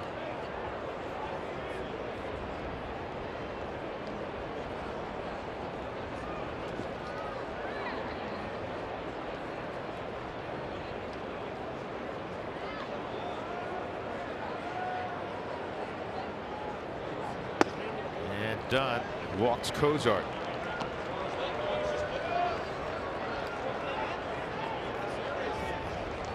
And here comes the great Mike Trout. 2 singles and 4 at bats for Trout. Yesterday he drew a walk in his final at bat. It was the 600th walk of his career already. So guys that have walked 600 times and hit 200 or more home runs before their 27th birthday. That list includes Mike Trout, Mickey Mantle, Eddie Matthews, Mel Ott, and Jimmy Fox. Hall of Famer, Hall of Famer, Hall of Famer, Hall of Famer. Right. And here's a future Hall of Famer. 1 and 1. You and I happened to be in the clubhouse today, ran into Tony Walters, and we were talking about Trout. He goes, I can't believe how thick he is, how big he is. He goes, he came running by me one time, and I was just like, whoa. Right, and you know, that's a fellow big leaguer. 1-1 on Trout. Good pitch by Mike Dunn, 1 and 2. Trout's on base percentage with all those walks and all those hits. .453 on base percentage. That's #1 in baseball. It is a very important category. Fangraphs for Baseball Reference and how WAR is computed. Every team has its own proprietary way of distinguishing WAR. And they're going to double up Trout, but that's a pretty good play by Castro. Yeah, he's had a couple today. Yeah. Castro flipped it to Trevor. to get the force out. 2 outs. Well, where he is kind of unusual for a second baseman to be moving this way and then have to throw that short of a distance back to second base. So it's almost like a jump throw. That's why we were talking earlier about the importance when teams take individuals take ground balls, and on the occasion, especially in spring training, where you're taking more infield. During the regular season, it doesn't happen very frequently. But you have to learn the throwing angles now from all different spots. This is going to drop in front of Cargo. Trout will go first to third on the single by Upton. Upton quietly has had himself a nice mini 2-game series here at a place he knows well. 5 hits in the 2 ball games. 2 for 4 last night with the home run, couple RBIs. Well, Albert no longer hitting behind Upton. He had a base hit, a double in the 8th, and then was removed for Jeffrey Marte as a pinch runner. Marte playing first now, so this will be his initial at bat.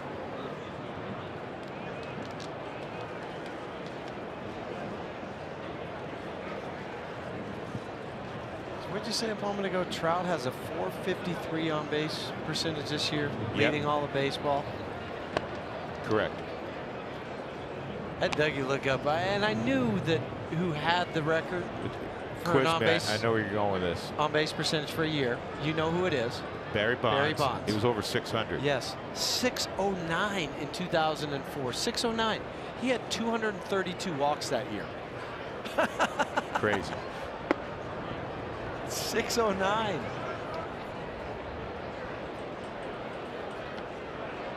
But there was an article that I read on MLB.com, I think. You know, they polled 35 position players to kind of find out what they thought was the most important stat.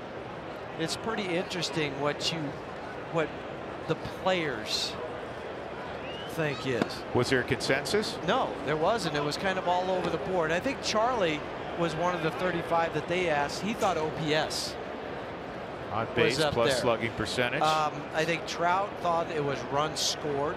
Nobody on this 35 had WAR anywhere on there. A lot of the metrics that are out there now, they didn't subscribe to those. It's a 4-pitch walk. Second walk issued by Dunn, and now the bases are loaded with 2 outs for Simmons, who has a 12-game hitting streak on the line. He was robbed of a base hit his last time up by Nolan.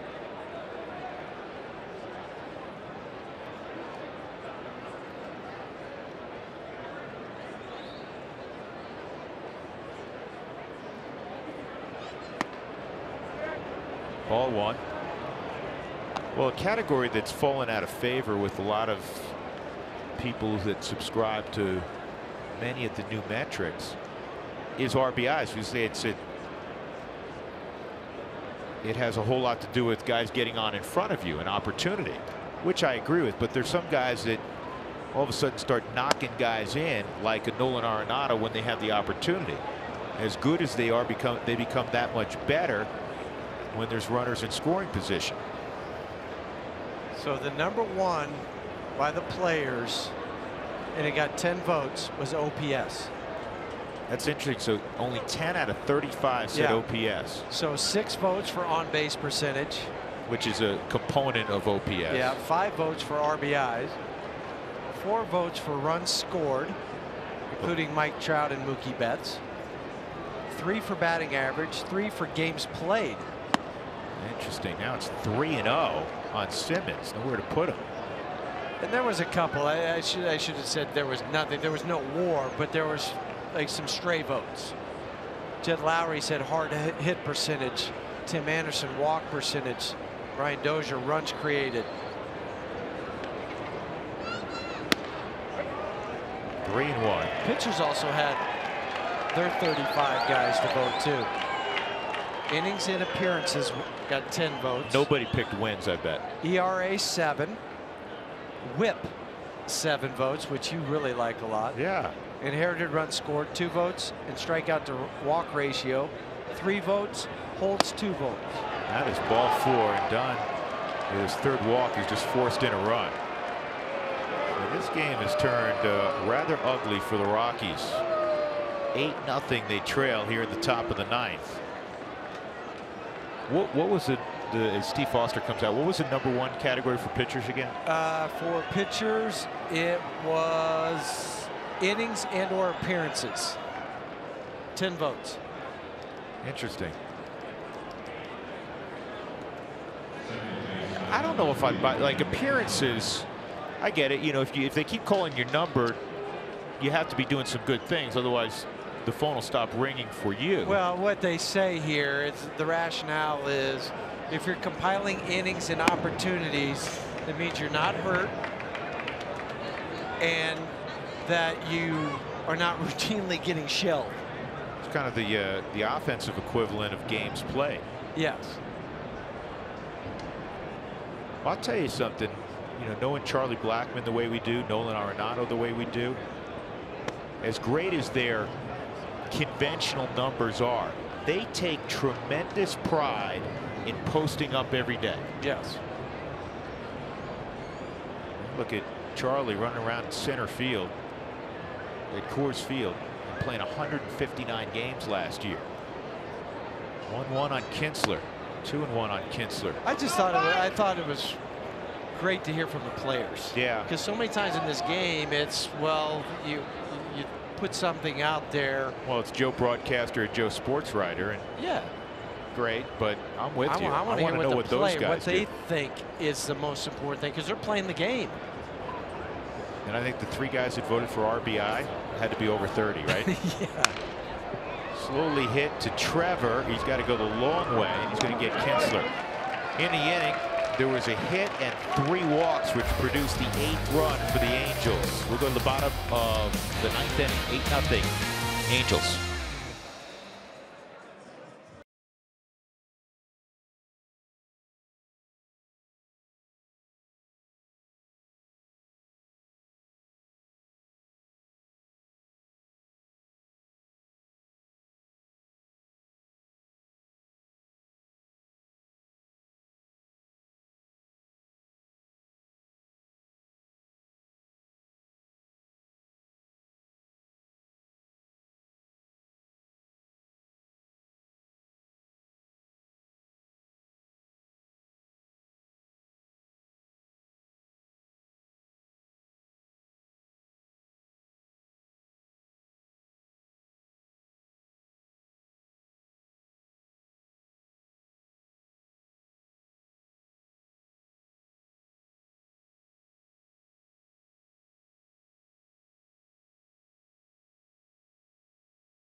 Receive alerts for the Rockies taco special when the Rockies score 7 or more runs.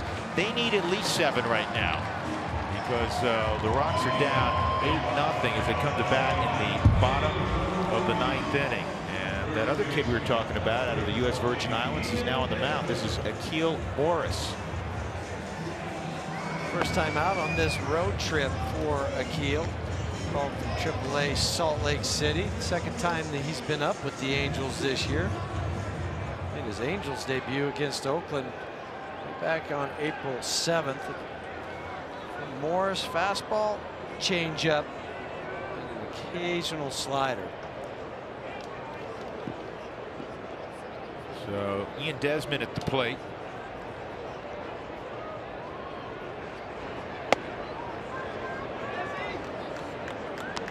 Desmond 3 strikeouts today, and his final 2 at-bats yesterday he struck out, so it's 5 in a row. He had 3 strikeouts yesterday, trying to extract something good out of this at-bat. 1 ball, 1 strike.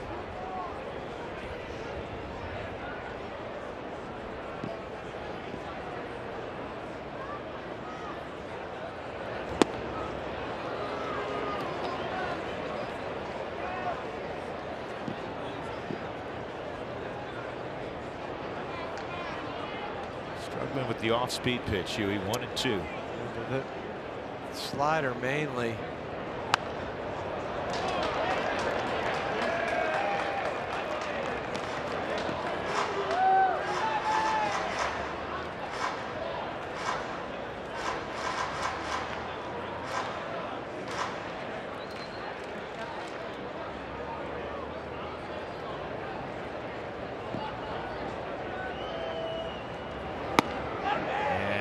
Pick that up. That's all over the outside corner. 1 out in the 9th inning. That'll bring up Daniel Castro.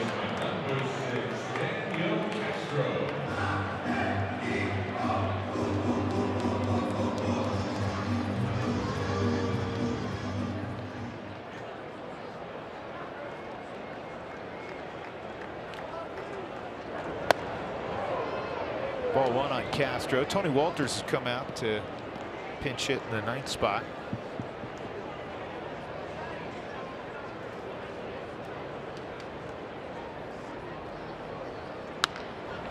And Daniel hits a line drive down the right field line. It's foul. 1 ball, 1 strike. Again, if you're just joining us, DJ LeMahieu's just fine. By design, coming off the DL with the hamstring, day game after night game. But he made the decision he was only going to play 1 of the 2 against the Angels. He'll be back in the starting lineup tomorrow when the Rockies open up that 4-game set against the Brewers. I think too after that there won't be any question about when do you sit him because of the hamstring. I think this is wise. I mean, he played all 9 after sitting out for 10 days. Give him today, the day after a night game. Now you're back at it every single day if you're DJ. Simmons throws it across, 2 outs.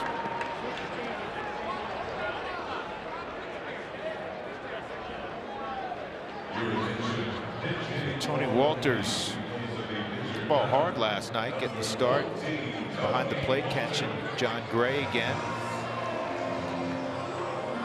Tony had a base hit and a run scored last night in 4 at-bats, but he lined out twice and was robbed of a hit by Ian Kinsler. The old baseball gods were on his side. He may have had a 4-hit game yesterday. Yeah, those are. You've been there. I've been there. That's why kind of like, oh yeah, I know that feeling. And I want to meet that person to say they all even out. Because I'm going to tell him straight to his face they don't.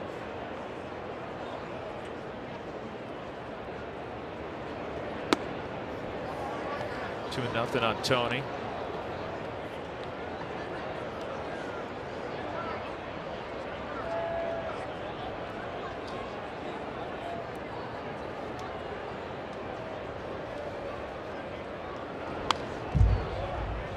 Tell you about the pitching matchup tomorrow as the Rockies open up that set with the Brewers. A fella by the name of Jhoulys Chacín is going to pitch for the Brew Crew. And the Rockies will begin the series with Germán Marquez. The former Rocky against one of the youngsters who's been outstanding for Colorado in his sophomore season, Marquez. 3-1.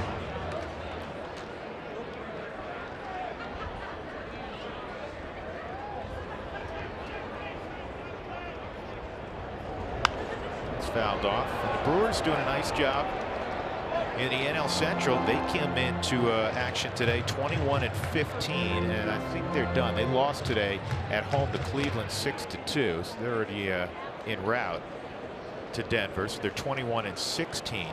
They've been really good as long as they don't play the Cubs, their hated rival from down south. Not good for the Brewers. They just got Corey Knebel back today for the Brewers. Their bullpen's stout. Their bullpen is real stout, led by Josh Hader. I don't think Tony realized that was ball 4. I was looking down there, but wasn't that? That's what I was thinking ball too. 4? That was, fouled one off to make it 3-2, and that was a ball down.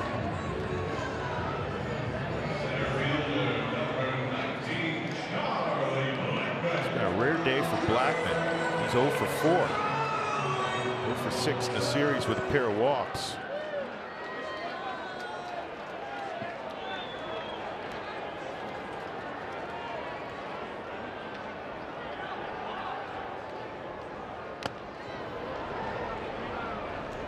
Rockies last year had a 7-game win streak. That was their season high.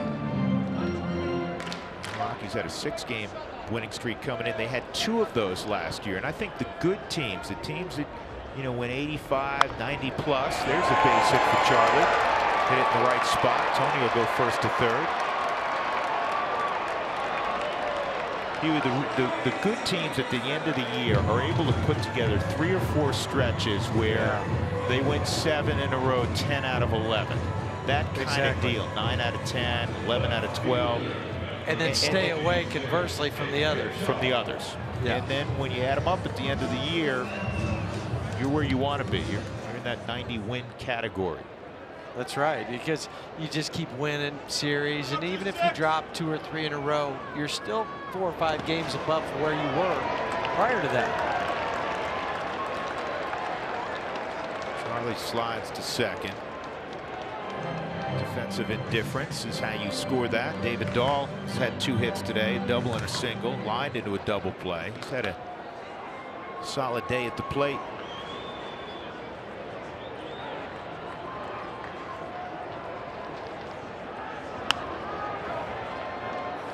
Like every time you write David's name in the lineup, it's a solid day at the plate. Yep.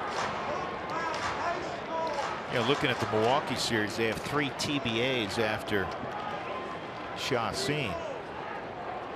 Let's see how their rotation shakes out. And David bounces this one to first, and that is the ball game.